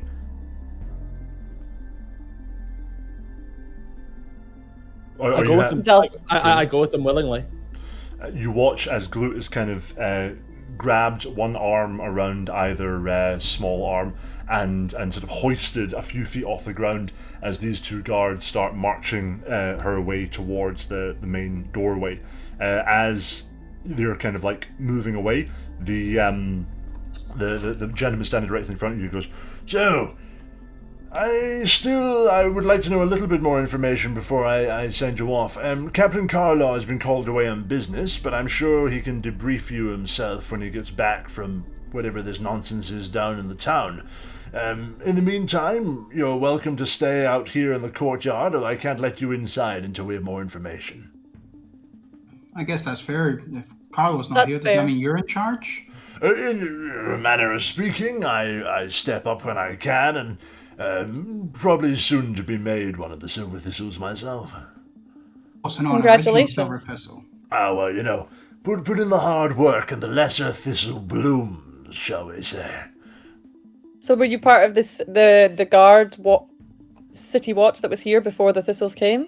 I was. As we're speaking, you can see they've just kind of got up to the door with Glut, and you can see one of them kind of like awkwardly begins to like push the door open as they're kind of like handling Glut through. If you guys are all happy to let this play out, then Glut will vanish into the interior where you guys stay outside. Yeah. Yeah, absolutely. Yep. I wholeheartedly trust my companions. I You think God see can handle themselves. your companion vanish inside. Yes, I was City Watch myself, a lowly member, but I knew that when more enlightened management came in, they would elevate those who showed zeal. And I am nothing if not zealous. I mean, it takes a lot of bravery to turn in your own town, that's for sure. Oh, but I like to think of it more as turning on the Cleaning up the element- town. Cleaning up the town. I couldn't have said it better myself. I have competition, I see. Oh no, I was meaning that as a compliment. I mean, some people would get an awful feeling in the pit of their stomach turning on their own people. Some people call it empathy. I wouldn't call that at all. But you've really shown you'll be a thistle before long, just like us. I know it. Well, I'm happy to turn against those who would harbour and ally themselves with the Lycan. The spawn of the night have no place in Lochilvin, you understand. I'm sure you agree. Now, Absolutely. We'd heard whisperings of a prisoner, a Lycan prisoner, who was going to be made an example of. Ash, Camellia, one of the local women. Never did like her myself. Always a dour expression. Always thought she should smile more. But she's gone down to the dungeons and she'll be under the guillotine before too long, I've no doubt. I feel like as he made a comment about women smiling more, Zell's eye just like twitched slightly. And he was, perhaps we can step into the barracks, get a drink. You can tell me a bit more about this mission, if you can hint at what you're about. I'm sure, but I will never have a drink with someone I don't know the friend of. And of the name of. The name A of? long I time. have many friends. Long day. Never have a drink without a friend. That's for sure. Otto Darwin is my name, and was soon to be, I have no doubt, Sir Otto Darwin, the first knight in my family, believe it or not. And as he's kind of leading you guys towards what appears to be like a makeshift stable at the side here, which has been temporarily turned into kind of like where the guards are like hanging out and drinking, Glut, you have just stepped inside this long, dimly lit hallway that runs away from the doors into the center of the keep. Looking around as you're being sort of hoisted along here, you can tell the space is not being very well cared for. It's poorly lit. There's a cold and kind of like pervasive damp smell in the air. It looks like a castle almost in sort of a state of dilapidation as you're being kind of like hoisted along. You also notice normally in a castle list you would see the colours of the ruling family, of the Kelmar family, but there are no flags up other than the flags representing the silver thistle on a black background as you're being kind of carried through. What are you saying as you're being dragged along here? I'm just gonna stay silent and just have a look around for any like additional guards or like where it is exactly they're taking me. Try to make a mental map of where I'm getting taken, so that if when I do leave the dungeon, how I can like get out, basically. So I'm gonna be more passive and observant right now. You are kind of watchful, glancing around. You notice that you pass through like a large banqueting hall. The banqueting hall clearly hasn't been used for a little bit. Tables are kind of like a little bit dusty, and there's chairs stacked up in the corners. You pass through the bottom of a large stairwell, and looking up towards the top of the stairwell, you can see a big kind of like double wooden door. There's something that might go into like a palatial study or a lounge, and standing outside that door are two more armoured guards, kind of seem to be standing watch there. But you are dragged on to where a staircase behind the main banqueting hall leads down into the servants' quarters, past a large, dimly lit kitchen currently out of use, through another door, down another stair, and into what appears to be the dungeons. The air becomes cooler and damper. The walls around you are no longer plastered or panelled with wood, but rather rough, damp stone. A heavy door is dragged open in front of you, and you're led into a dimly lit corridor by these two guards. As you're being kind of moved along the corridor, you can see that up ahead there are two individuals standing guard outside of one of these cells. Most of the cells appear to be empty, but the guarded cell has a silver thistle knight and one of the lesser thistles standing outside. And you appear to be sort of set to be placed into the cell next to the currently occupied one. Okay. The gate is dragged open, unlocked, and he goes, "Right, in you go, you little troublemaker." Yeah. So are they grabbing onto the rope that's like tied around my wrist, or are they grabbing onto my arms? Up until now, they've been holding onto your arms. One of them lets go of your arms and sort of begins to like drag open the gate of the cell, and the other one kind of like letting go of your arms just kind of like puts a hand on your back and another hand kind of just resting on the rope, so they're not like quite holding them, and begins kind of like guiding you in. When he goes to guide me in, I want to slip my hands out of my robes and fucking book it. I want to fucking sprint away back up the stairs I've just been dragged down. I'm talking full pelt, like arms pumping, hands swinging, chest heaving. I'm going for it. Just as they're kind of like guiding you in, you've been perfectly docile up to this point. One of them isn't even holding you, the other is just kind of like, quite relaxed, just handling you in. Give me a dexterity saving throw just to see if you're able to just slip out of their grasp as they begin to like lunge after you. So quick question then about that. So I have danger sense, which gives me advantage on dexterity saving throws against anything that I can see. Would this count for that? Anything you can see that's like it doesn't have to be dealing you damage. You have advantage on dexterity saving throws against effects you can see, such as traps or spells. This is more I'm trying to think about that. So it basically says you have the uncanny sense to know when things nearby are not as they should be, which gives you an edge to dodge away from danger. You have advantage on dexterity saving throws against things you can see, such as spells and traps. Yeah, so that would be more like picking up the vibe that something isn't right. This is this is just how fast can you duck a grabbing hand kind of thing. Okay. Shit. That's a 6. You turn and begin to sprint, and a hand kind of like catches your arm. You are moving with enough force that the figure behind you is like kind of like tugged along after you, and this heavily plate armored guard kind of like crashes down partly on top of you and begins to like kind of like get you into a grapple. Can you give me an athletics check? This is just going to be straight contested. Okay, that is that's going to be a 12 for them. That is a 28. You you both hit the ground, his arms go around you, and then you just punch them off. You're back up on your feet and you begin to like run. The others are close behind you as you start to sprint. Are you just booking it all the way back? I'm booking it, and I'm gonna scream, I really hope that important door upstairs isn't important, because I have a fucking bomb on me, while I start sprinting away. As you start sprinting, what is your speed right now? It is 35. Okay, 35 speed. These guys are in heavy plate armor and are not proficient with heavy armor. So you start booking it away, and you can hear this heavy clanking coming down the corridor behind you, leaping back out into the courtyard. Zell and Boglach have been brought round to this little kind of dank-looking former stable, and Otto is leading you in. You can see that the hay has been kind of like pushed aside, and what was once a trough has been kind of like turned upside down, and there's now various bottles of sort of poor quality looking wine on there. A couple of nicer bottles mixed in. It looks like these are being like commandeered from people.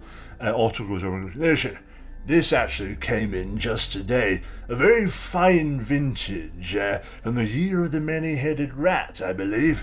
And he picks up a vaguely familiar-looking bottle, kind of like sloshes it around and goes, "Let's crack it open and have a pour."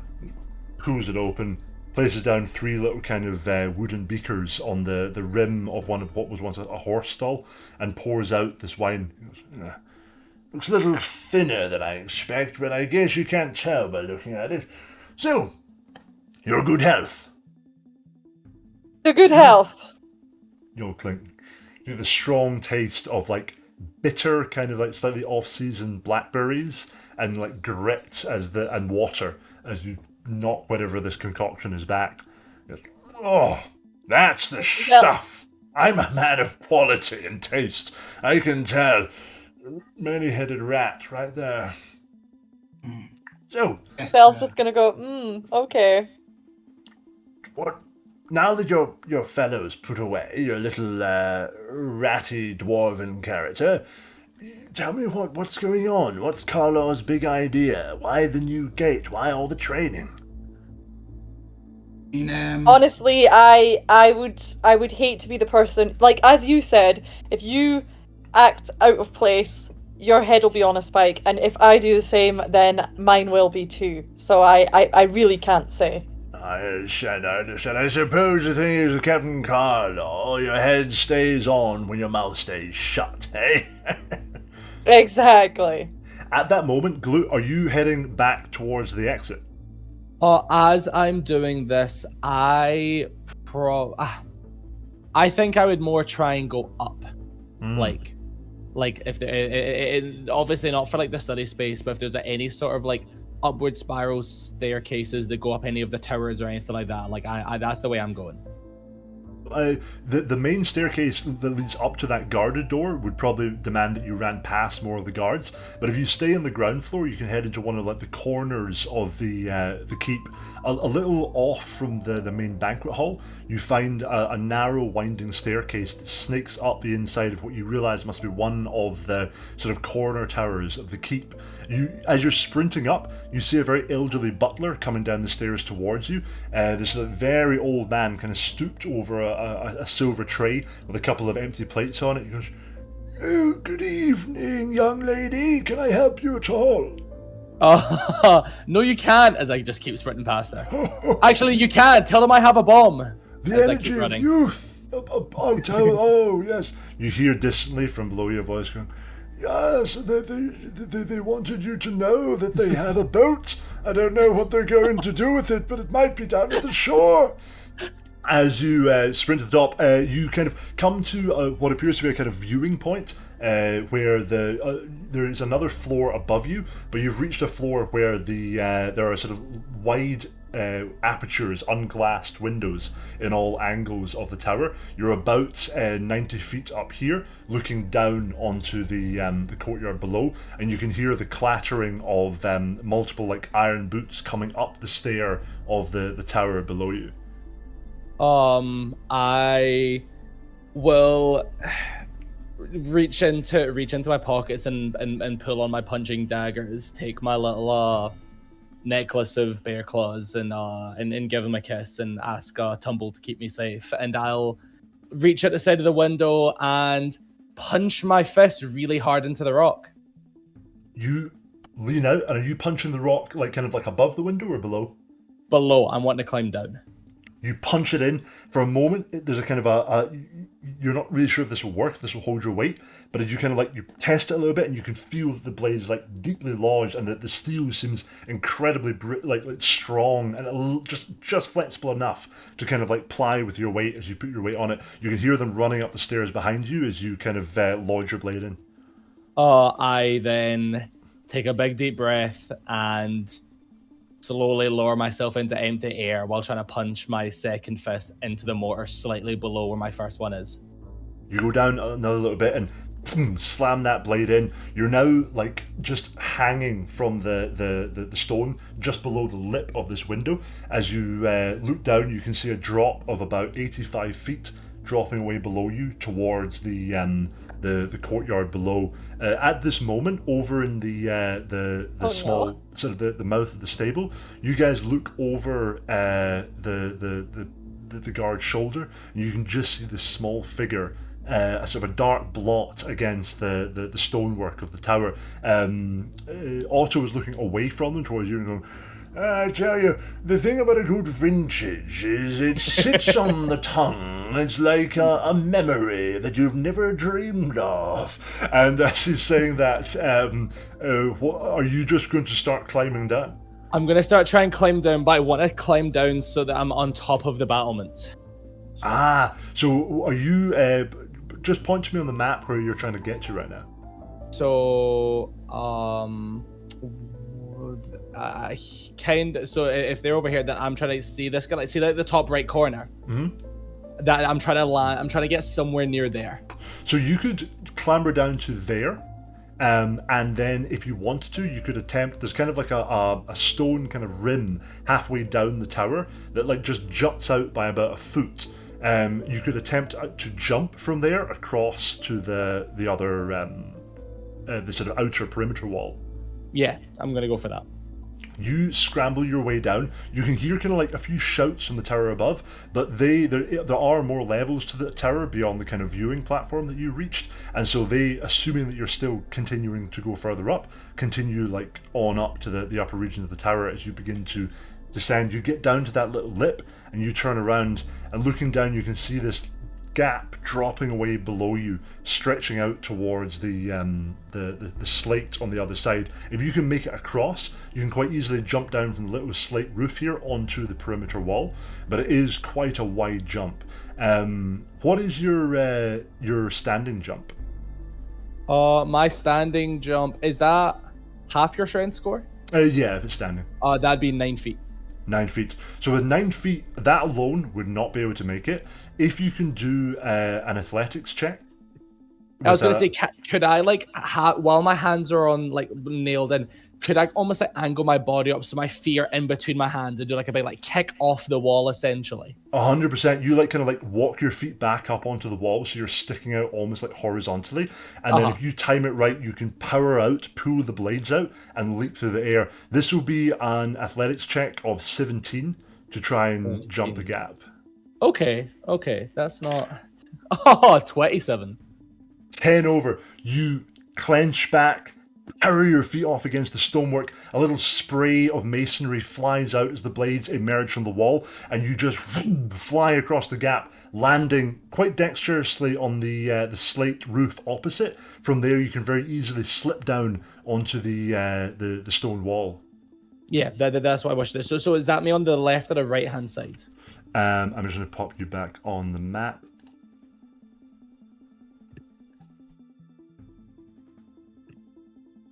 So you're just there up on the right hand side. Perfect. Thank you.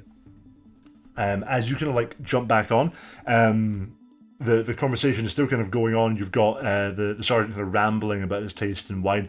Listen, there's a particular vintage you have to try. I think it tastes like that feeling you get when you see an ex-wife, and she looks at you and she feels regret for having let you go. That's the taste of that wine. As he's saying that, are you guys just staying down there? You've seen the progress your companions made. Zelle's still trying to kind of keep this guy distracted. She's going to be like, have you ever thought about writing? You know, you've been very poetic while you've been talking about this wine. You could be a bard. Oh, go on. You think I could? I genuinely do. I think you could be a bard. My goodness, I suppose I might, from time to time, put a dabble of ink on the page, but I never thought of sharing my wisdom. But who knows? Gloot, what are you doing? So I want to try at this point start like slowly sneaking towards like this part of the tower. Give me a stealth check. That is a 16. 16. You just start silently drifting along the perimeter wall. Again, the various other guards in the area just have not noticed you. They're all just kind of standing around a little bit uneasily. A couple of them have moved over to gaze out, kind of peering out over the wall towards the rest of the town. Coming up to here, this drum tower on the side has a door on one side, a door on the other that you can just pass through to come out on the main parapet front if you wish to. While I'm in the room, what is inside the little circular tower? Stepping into this little dimly lit circular tower, you glance around, you see that the space at one time would have been some kind of standardized watchtower where guards might have hung out and spent time while they were on their watch, keeping an eye out. The space has recently been cleared, and what appears to be a very large wooden crossbow has been built up and kind of like mounted at one of the windows pointing out into the town. You can see it's loaded with a huge wooden bolt ready to be fired, and the end of the bolt is wrapped in a heavy ragged cloth that's been wrapped around it. Sitting next to the crossbow are several large wooden barrels full of more of these enormous wooden bolts and several buckets of what appear to be some kind of oil. Okay. So the giant ballista thing is loaded though. It is loaded and aimed outwards into the streets below.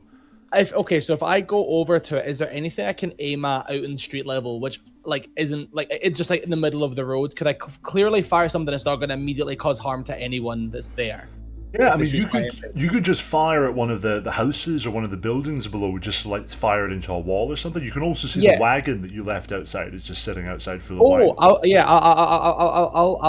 what I want to do is I want to shoot the wagon from the ballista, and then immediately after that, I want to run over to the door, use our punching daggers, and like position myself so that I'm hanging directly above the door frame. Are you lighting up the arrows at all, or firing them unlit? How big are the arrows? Are they sizable? They're probably almost like they're standing up right next to you. They'd be the same height as you. Okay, so yeah, I don't think it needs. You know what? I am gonna set on fire. That sounds fun. Gloot thinks that'd be very Burn fun. it! A giant flaming crossbow bolt at a wagon full of wine. That sounds fun as fuck. So yeah, I'm gonna set the ballista bolt on fire and shoot it at the wagon that we came in on. You light up this ballista bolt and sort of creep the thing round. Can you give me a ranged attack just using your dex as a modifier? Yeah, that is a 12. That will fire. It's not a moving target. You launch this huge sort of modified fire arrow down at this wagon, which definitely is never going to get back to its owner. And as this enormous burning bolt lashes down into the side of the wagon, red wine goes spraying out across the street in huge gouts, almost like dark blood, and flames flare across the canvas exterior of the wagon. The horse lets out a high-pitched like neigh, breaks free from the traces, and just begins bolting off down the road at a speed you would never have expected from like an older horse like this. The wagon is now just flaring up. You can hear voices crying out nearby and from the battlements. As that sound explodes outside, Otto goes, "Hold on, I think this might be the rioters." And he runs out and goes, "All right, fellas, gentlemen, it's time. Fight for the thistle and earn your place among the order." And he runs out and begins heading for the gate. As several of the others begin to head down, only one of them is aware of what actually happened, that the arrow came from within the castle. That's the one marked yellow on the battlements, who goes hurrying over to the door of the drum tower and pulls the door open, looks in, sees nothing, takes a step in through the door. What happens? No, I sound cliche, but on like Assassin's Creed drop on them.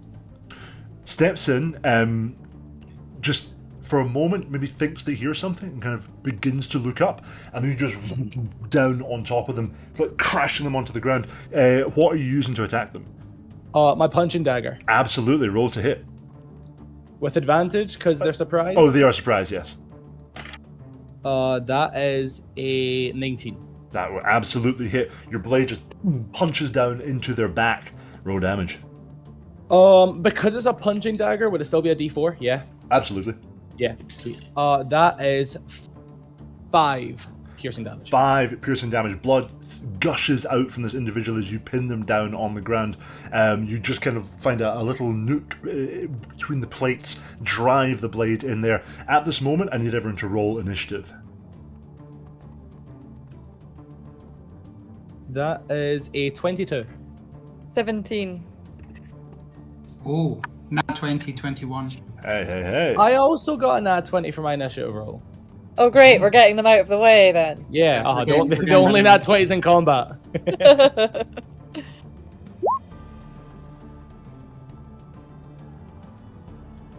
The awkward thing is, though, like, Boglak and Zell could still be pretending to fight for the Silver Thistle here. That is true. That is true. Come and fight me if you dare. I mean, no. But we don't know what's happening in that tower. True, At the moment, true. we're just going to run to the door and be like, oh, rioters, but there's nobody there. Top of the round is Glut. You are on top of this individual, pinning them to the floor. Can I drag them to, like, here? Mm-hmm. And, like, while they're there, can I try and, like, push them down onto, like, this purple guy? Yeah, you can try to just like throw them over the edge of this wooden stair. As the purple guy is kind of heading down the stairs, you can just drop his companion on him. Yeah, that's what I want to try and do. Give me another ranged attack here. A ranged attack. Okay. Because it's a big clunky object, can I use strength rather than dex or a modifier? If you're... Yes, It's like a but then... throw. Absolutely, the AC will be higher then, because you're still trying to aim that's fine. this figure. That's fine. That is a 17. 17. You like hoist him up and boom, throw him down as his companion is beginning to head down the stairs to answer Otto's call. This figure crashes down on top of him, and the two of them just like spill in a tangle of arms and legs on the ground. The one who was struck there is also going to take 4 bludgeoning damage as this heavily armored individual crashes into him from behind. And then I just want to start like do almost like a caricature, like cackling after the guy. Ha ha ha ha ha! I told you I'd have the last laugh. As you And shout my that turn. out, and that echoes around the space, Otto looks up and goes, "Yeah, they're on the battlements already!" and draws his blade. Next up is Boglak. So Boglak can see Glut now. On the battlements. In that case, Boglak kind of stands up, maybe drains the last of the berry juice. Is then going to place a hand onto her name's Zell's quiver. Kind of be like, I think shit's about to hit the fan, and we'll cast flame arrows on the quiver, or Zell's arrows. Yay! That's my action. As a bonus action, I don't know. I think I'm going to start making my way just like 5, 10, 15, 20, 25. I'll just start making my way like towards the other guard who's like on that set of wooden stairs. Absolutely. At this point, still retaining the illusion that you might be one of the Silver Thistle as you set off. Next up, Otto is going to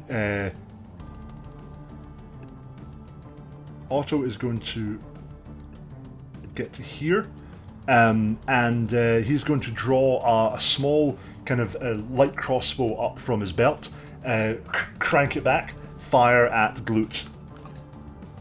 That will be a 16 to hit. Hits. That will be 8 points of piercing damage as the first bolt strikes out of you. He's going to crank it back, fire again, and that is a crit, I'm afraid. We're all getting our 20s out early.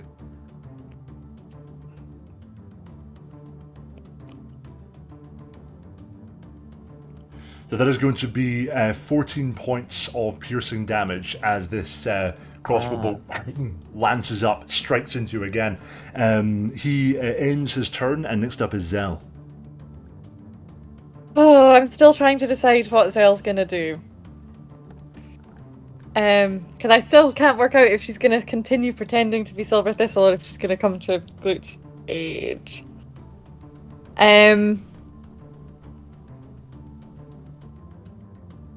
Okay. For my first action, she's gonna lean down and kind of touch the ground. Obviously, this will all get like lost in the chaos of it, and she's gonna cast Fog Cloud. Which has a space of about 120 feet. So is that like 120 feet, like in a circle? Like how's that? Yeah, reading out from the point where it's cast. Perfect. Okay, so I checked, and everyone should be close enough that they get engulfed in that, I think. So yeah, she's gonna do that just to make things a bit like more so that they can't really see what's going on. And then she's gonna kind of check. So what point are you casting that on the map? hang on, let me move first. So okay. She's gonna move as if she's following Otto. She's gonna move here. How far can I move again? Sorry. So just to clarify, I've just been so. Oh my god, I just drew on the map. I didn't. Oh, don't worry. Just to clarify, the range of the spell is you can cast it on a point up to 120 feet away from you, and then the fog cloud will be 20 feet, and each of these squares is 5 feet. Okay. So I just drew on the map. She's gonna move as if she's heading over with Otto, and then cast fog cloud so that Glute and the armed guards are in a fog cloud. Can I do that? Yeah, absolutely. So that fog cloud is just going to essentially swarm around the pink yellow guards and Glute up on the battlements. Yeah. Absolutely. Yeah, that's what I'm going to do this turn. Because she can kind of do that subtly so that it didn't look like it came from her. Glute, you just see this kind of bubbling, roiling mass of white fog emerge in front of you, and this mist seems to close around you and the people down below you. I feel that looks even better, me like cackling this evil laughter and him having the last laugh, and then I just like disappear from sight behind this like cloud. Yeah, it probably definitely looks like you cast that spell. Glute believes they're like, oh damn, I don't know how I did this. This is badass. I need to remember how to do this in future. Anything else you want to do, Zell? No, at the moment. She's still trying to stay a little bit kind of undercover. Let me just. For as long as she can. Can you give me a stealth check? Because to cast that spell, we need to see if that anyone picks up on whether or not you cast that. Yes. 22. 22.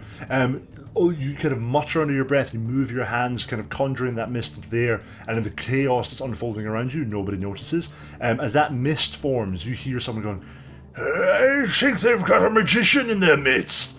And Orange is going to just spend their turn actually sprinting. They're just going to dash this turn and take themselves up to the top of the stairs. This other kind of heavily armoured guard, panting up, evidently planning to come round on the battlements, skirting round.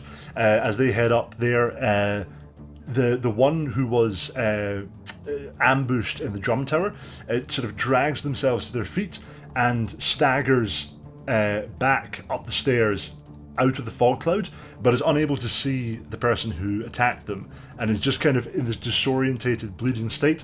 They have their crossbow kind of like ready, and they're aiming it into the fog, readying an action in case the attacker becomes visible.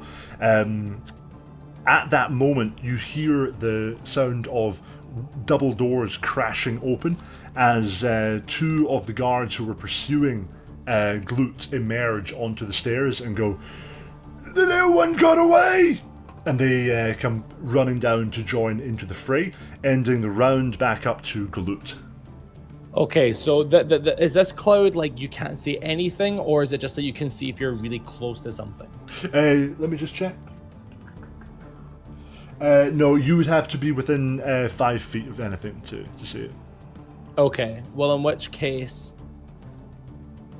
Glut is going to follow like this kind of like banister around to the top of the stairs. Pardon me, I misspoke, so you can't see at all. Can't see at all. You're effectively Okay. blind. Okay. Yeah, it's heavily obscured, it says. Yeah. And spread corners. Sorry. Okay. I'm going to try and go down the stairs, but I wouldn't be aware of Yellow's presence. Well, just so I've got this right, Sarah, how far out does that cloud extend, or which could you maybe 20 draw foot them radius. from which point if you just tap it on the map? Let's say here. Oh, wait, hang on, that didn't work. Oh my gosh, how do I make it click so you see me click it? Just Is hold it, it in. like from that kind of area? I'm not seeing anything. Like Oh, well, you know how just you in relation to pink, for example, or like Okay, 5. let's say 2 squares behind pink, kind of where the stairs meet. Gotcha. Oh, like round about there. Gotcha. Yes, right so there, at right this there. point, Glute, you have emerged from the fog as you're coming around. You can head back down into the fog that covers the lower landing of the stairs, but you would be able to see the yellow marked knight as they emerge from the fog here. Okay, well, as I'm running towards them, then I want to, using the momentum of my forward run, I want to try and shove them over this banister. Absolutely. Give me an athletics check. Yes. Ooh, they actually rolled well, so they are on a 21. That is a 23. Oh, you're good. You sprint forward and just slam into them. They kind of hold themselves for a moment and then they just tip back over the edge of the banister. They go tumbling down below. That is a hell of a fall. They are dead, I'm pretty sure.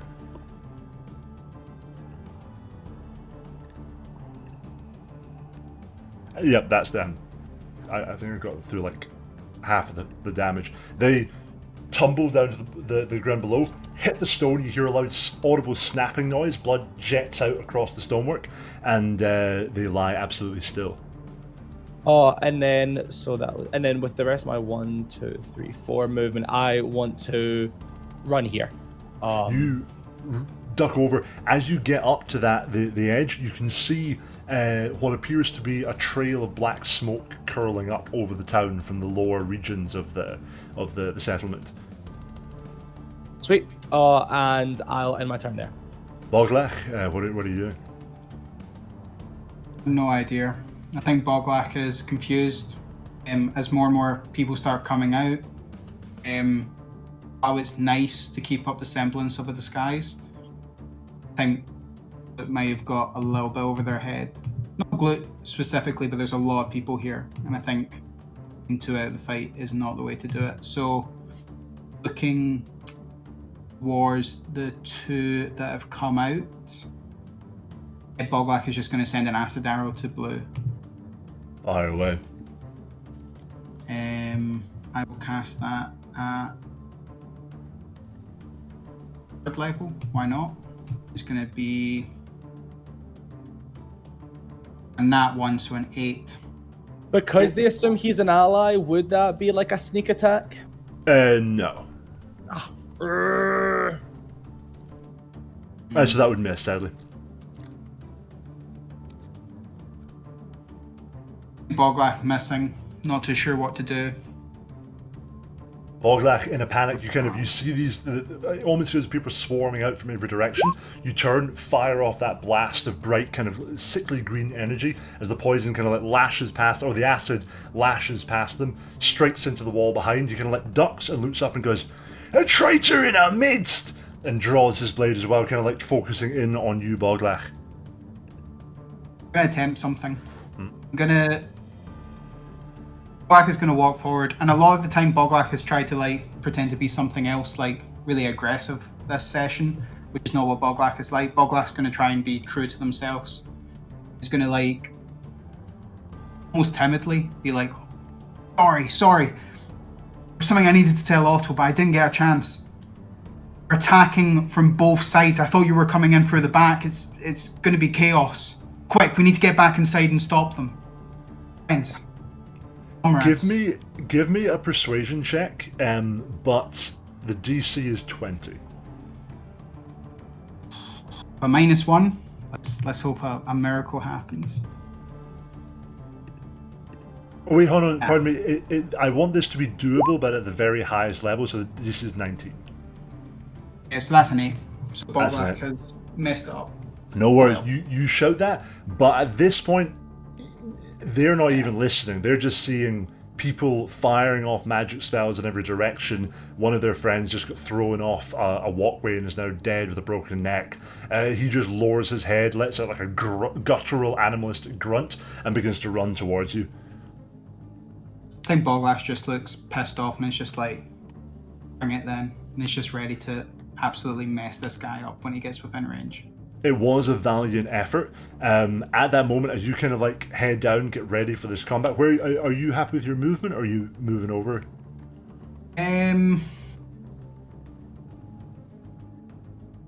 I'll just move a wee bit over. Beautiful.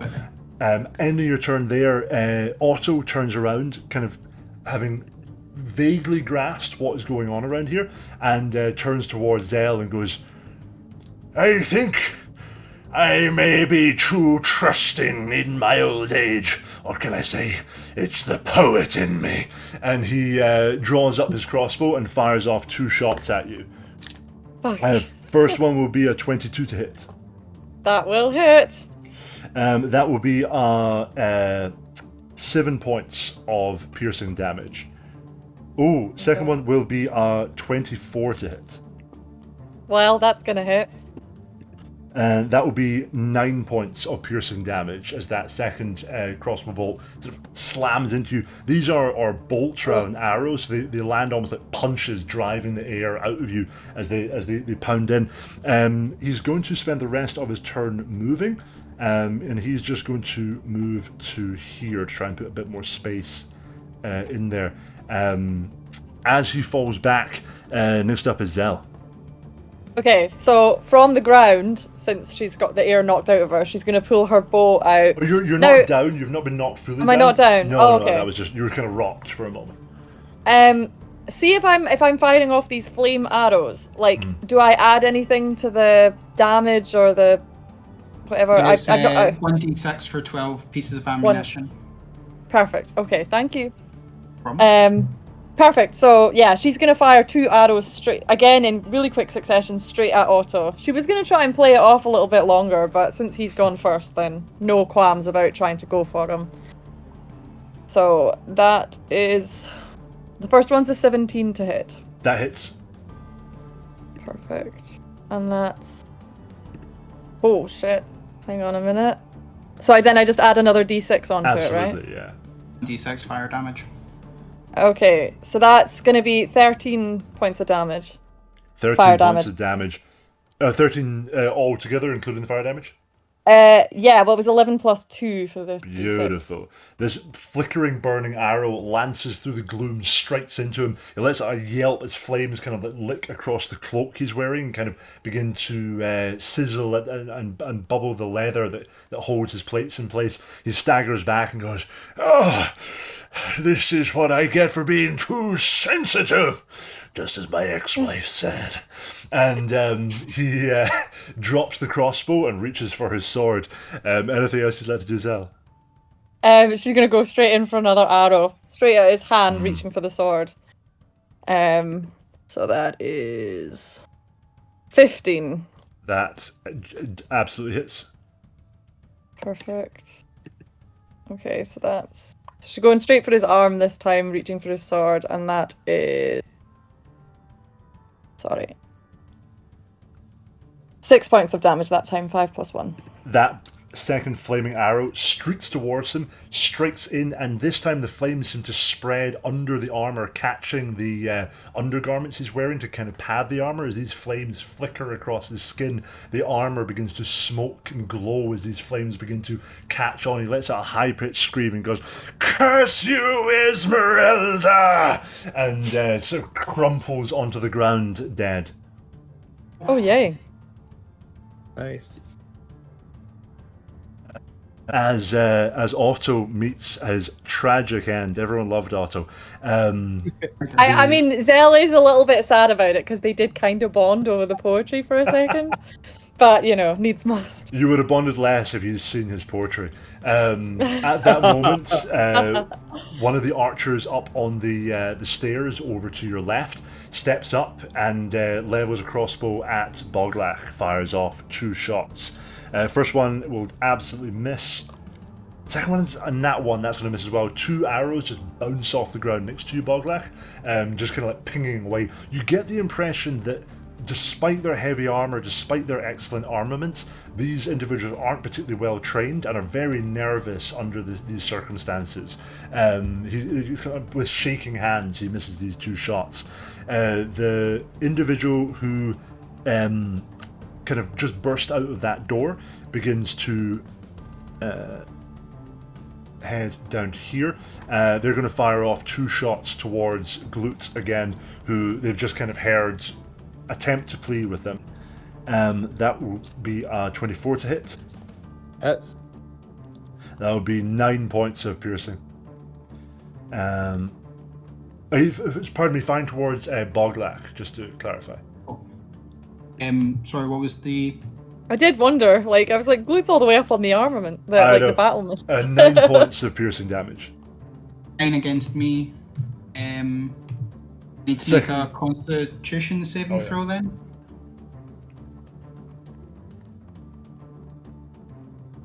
Do I need to make a concentration saving throw? Sorry. Yes, are the fire arrows concentration? Yes, you do. Concentration. And what's the DC? So it would just be 10. Cool. Roll it from here.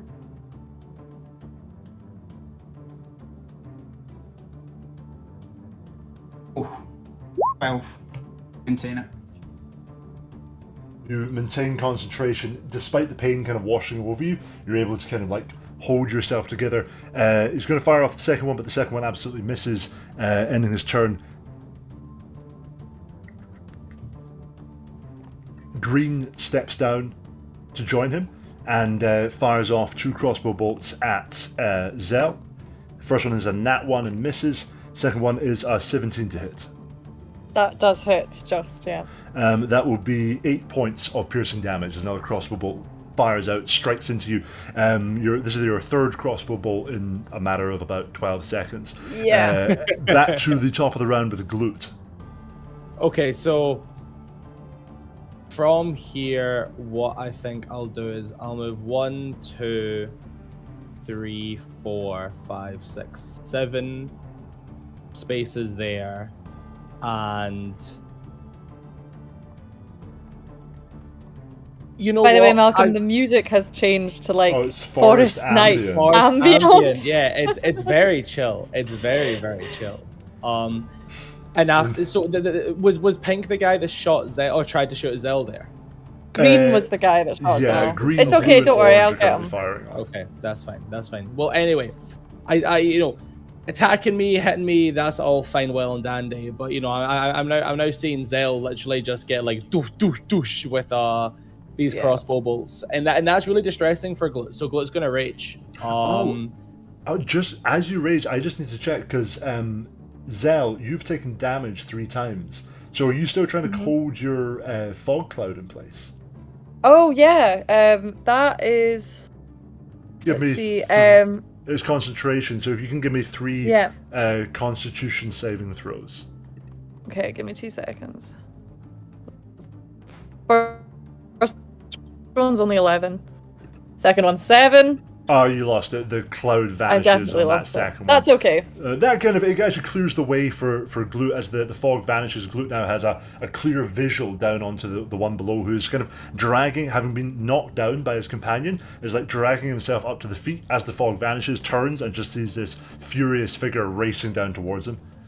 Yeah, so I'm gonna rage, and because I'm raging, I get feral pounce. I can move up to half my movement speed as well, so I'll move an extra to here. And then, I was like, you guards are incompetent as fuck. You let me go down to the dungeon with all of my weapons as I pull out my great sword. Because I mean, that is actually a very no one ever said they valid took my weapons. No one at any point took any of my weapons. And I'm gonna go for 2 hits on this guard. The first hit is a 14 to hit. 14 just misses. Just misses. Okay, and then the second attack roll is a 15. That absolutely hits. Fantastic. In which case, the first hit then is a nice 16 damage. 16 damage. You run down, just cleave in. How are you finishing them off? I feel like as I'm going down the stairs, I kind of like jump when I'm maybe 2 or 3 stairs off the bottom, unsheath in midair, and then just go for like a falling cleave and just cleave the man straight in two. With that feral pounce, you can like spring down, almost animalistically launching yourself off the stairs. The blade just comes down and straight down the middle. It's like one of those shots where like you're behind them and you just see the head go, or brain matter spraying out. And I end my turn there. Ending your turn there, we go over to Boglach. I think Boglach is going to. They seem untrained and nervous and stuff like that. Yeah.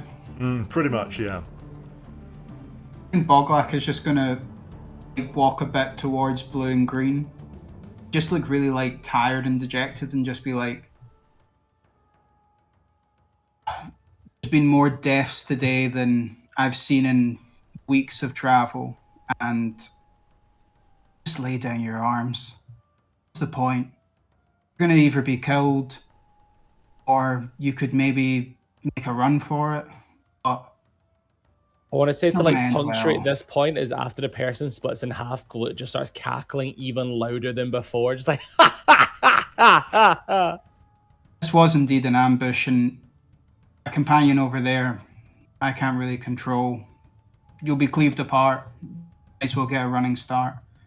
I will fight if I need to. This isn't me trying to make up for anything. Of their companions dead at this point, and with the cackling coming from the stairs, the DC for this persuasion check will be 15. It's still a high ask, but it's doable. One that might. Just an 11. It's an 11. I think Oh, Glaf just no. like notices that I'm not persuaded. It's just like, sorry, I had to come to this really, and I'll cast another acid arrow towards the closest one to me. Absolutely. You get the impression that they're scared of you, but they're scared of the Silver Thistle as well. They're scared of Captain Carlot, and turning at this point would probably mean a bad end with him. Yeah. I'm gonna miss again. I think Boglach is just. Boglach doesn't want to kill these people. Boglach doesn't want to put these people down. Trying to find some way to get around it, but I guess we'll just keep taking hits for a while. Yeah, that'll be me. Okay, in that case, Zell, you're up next. Zell didn't want to kill these people until they hit her with 3 crossbow bolts. So now she's actually fully ready to kill everyone. Boglach is on one side being like, we can just sort this out, it's fine. And Zell's like, come on, let's go. Just cackling, coming down from the upper battlements. But first of all, she needs to take care of herself. So she's going to pull the crossbow bolts out and cast Cure Wounds on herself at 2nd level. Far which away. gives her 8 healing points. Brings her back up a little bit at least. And then That is just, you can change your mind if you want, but that is an action if to do that. I know that's an action. Okay, cool. And then for my second action, I only have am one going action. to. Oh, I only have one. Oh, okay, never mind then. You That's have 2 fine. attacks on I your needed action to- though. Oh yeah, so I do. I It's always forget confusing, that. I know. Okay. You can still Okay. move. Yeah. No. I'll. I said you can still move as well. Yeah. Hang on a minute. No. Okay. Yeah, she's gonna move closer to Otto's dead body. As you move over towards Otto's dead body, you can see just like what looks to be like a small notebook has slipped out of his like his Oh pouch, no, is it and is his lying on the ground, poetry? like slightly bloodstained. It's like monogrammed with his initials. As you head over, the sort of barrage of arrows begins again. It's basically all of the remaining fighters in play are up across the next bit, so they are all going to take their attack. So first, the orange marked guard up on the walls is going to shoot Boglach. Once for 17 and once for dirty 20. Full hit.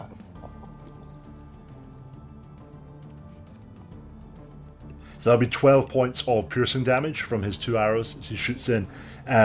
Blue is going to Roll fire. concentration. Oh, yes, please. Is it 12 across the 2 attacks? 12 across the 2 Makes attacks, sense. yeah. So the DC's Still 10. But I'll do it twice. This one's gonna pass.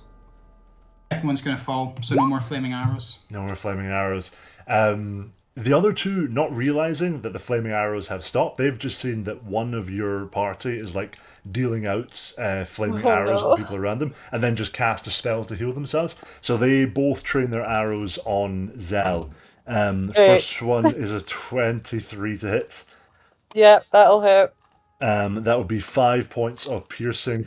Shoots again, 2 misses. The guard marked the green is going to shoot. That would be a 24 to hit. That'll hit. That would be 5 points again. And then that would be a dirty. No, that would be a 21 to hit. And that would Gonna be hit. 6 points of piercing. Okay, Zell's not doing well. Yeah, these little crossbows are doing a lot of digging. We return to the top of the round with Glut. 1, 2, 3, 4, 5, 6, 7. I'll run. So I'll run to here, drop my great sword, and then unsheathing my opening statements, I'll throw them both at the green guard, and they are my hand axes. So the first one is a 25, Absolutely hits. and the second one is a dirty 20. These two Good rolls. beautifully carved hand axes, just completely out of left field. The green guard is focused entirely on Zell, and these two axes slam into him. Both 2d6 plus 12. That is 18 damage. That does it. Where are you hitting him with these axes? So I feel like laughing all the while going down those stairs. The first one that I throw like straight on, so like it almost like it like almost concaves the helmet in a wee bit, but still bounces off because obviously still wearing a helmet. But you can see it's bending at the skull a little bit. But the second one I throw side on, as it spins through, it just cleanly cleaves his head off, where there's that like little like gap in the armor between the helmet and the breastplate. Blood sprays from his neck and gushes all over his companion, who lets out this like terrified shriek and staggers sideways. His friend's blood like dripping down the side of his face. And then as like his body falls, I want to like lock eyes with the blue one and be like, "Don't you move a fucking muscle, you're next," with like a big like face splitting grin.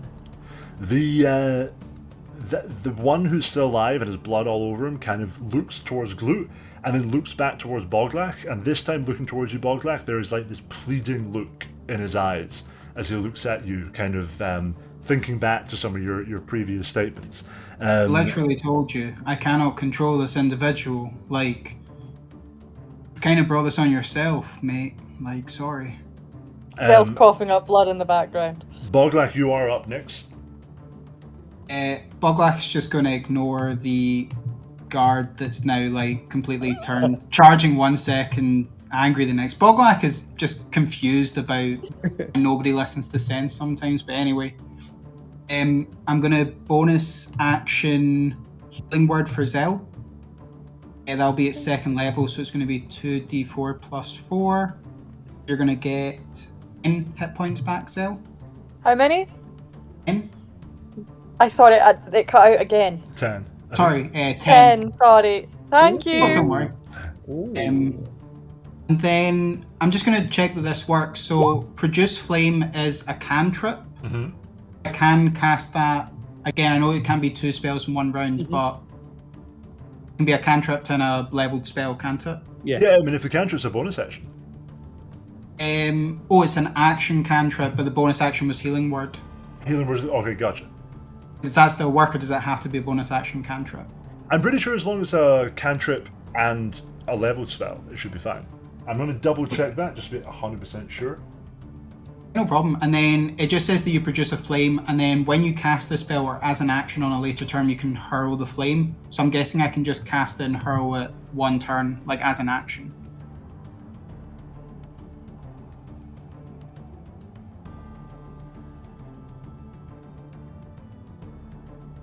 I'm pretty sure that's fine. I'll double check afterwards. We can convene, but I think that would make sense in the situation. You also have a bit of breathing room here since everyone is quite far away from you and demoralized. So you've got that room to kind of to wiggle a bit there. So just remind me where you're casting this. The produce flame. Mm-hmm. So I just like as like a flickering flame's going to appear in my hand. Kind of shedding a little bit of bright light and, kind of lighting myself up. And then it says when I cast this spell, I can do this. So I'm just going to cast this flame and then hurl it towards the blue guard. That flame kind of flickers into life in your hand, forms a little kind of momentary kind of swirling vortex, and you throw that through the air. It's a nat 1. Boglach does not... There's something that's stopping Boglach from... Yeah. Boglach's chi is off.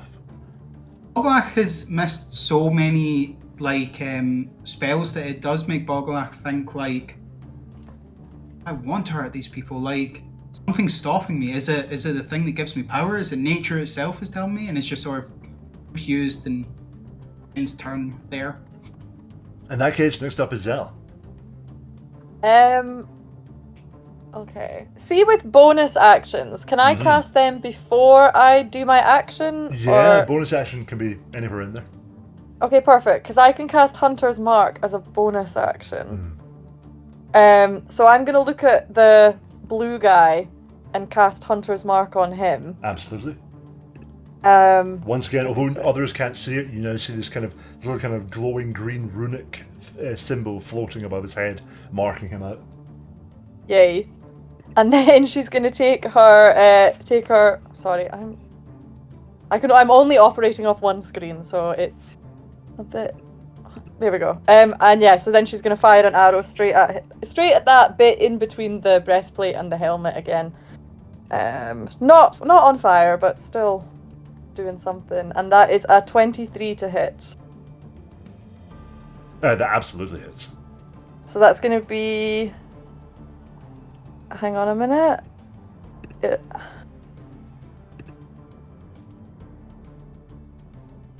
15 piercing damage. 15 is exactly his HP. How are you doing that? Yay!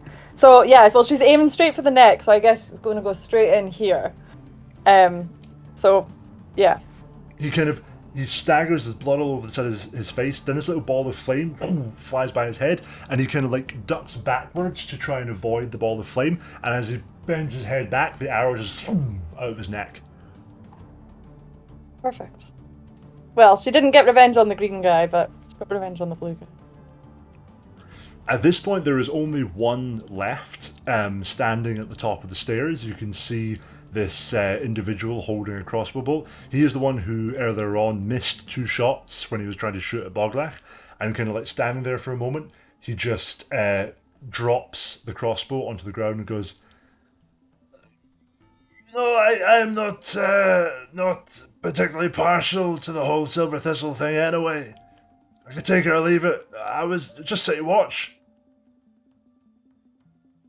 I think Boglach is just going to sigh and just turn to Gluten Zell and be like, no more death. Let's just go and free this prisoner.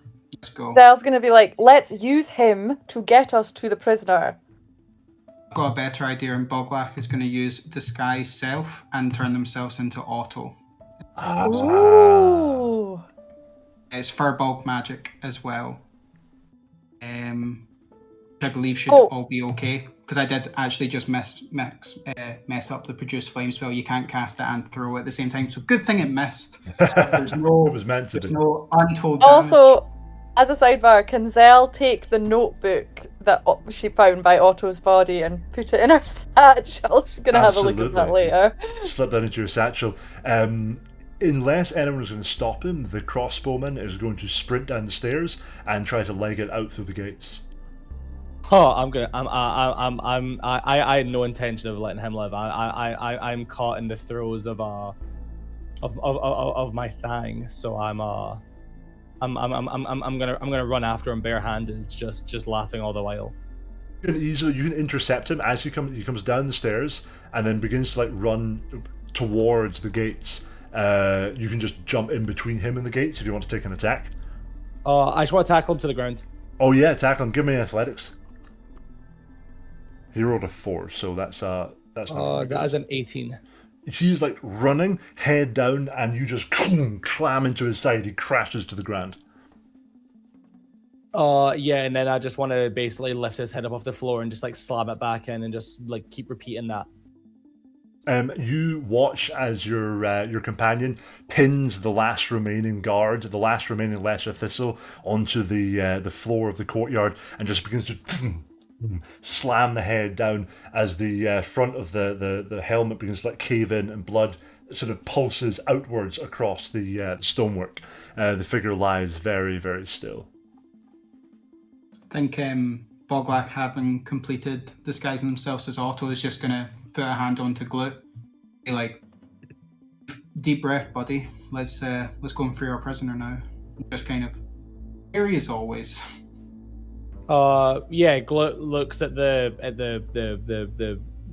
like, you know, the absolutely scene of carnage that they've inflicted, and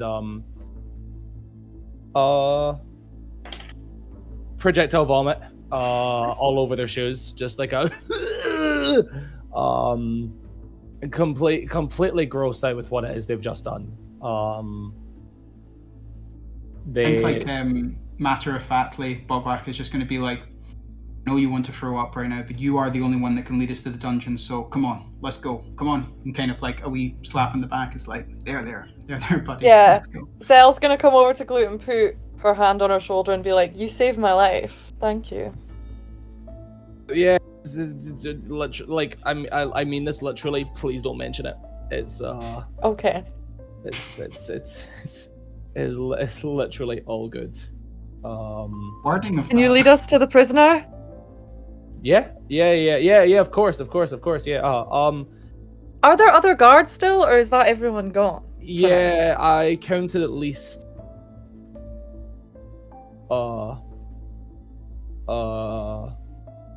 There's at least more inside. Okay. I think Boglak just wants to head in as disguised as Otto and just be shouting out like, "Rebels! The rebels are at everybody to the gate! They're breaking it down! Please, I must find something!" And just like trying to like get everybody outside. I'm in charge. Like just. Are you shouting that while staying outside? I think walking in. Possibly, if Zell, I don't know. Depends what Zell and Glut want to do. If you're doing that, then Glut would you call it?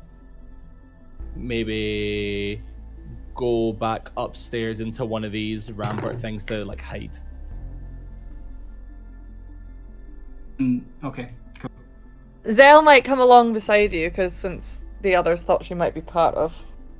Oh no, wait, actually, she should probably hide too.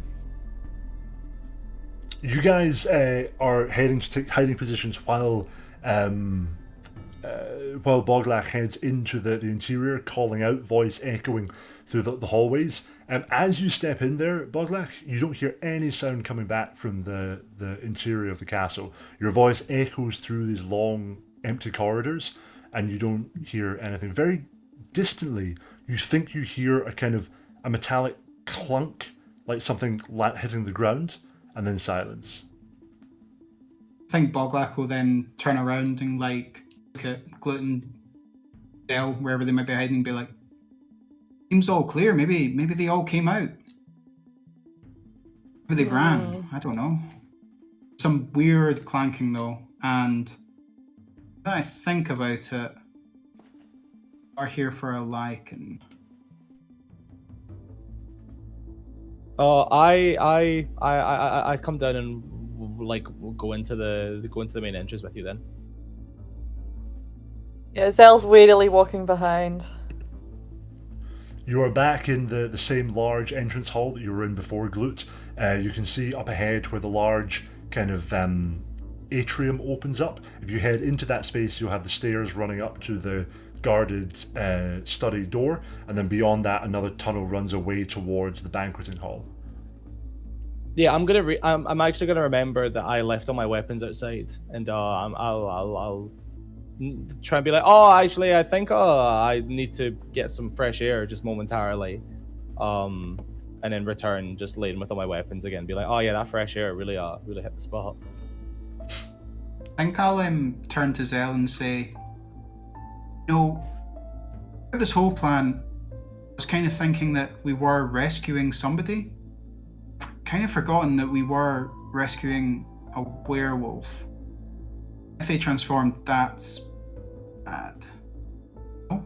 Is it a full moon tonight? I think it's a full moon tomorrow. I can't remember. In that case, it should be okay. Yeah. It's just... Because we had to I'm sure we had to meet the brother on the full moon. Yeah.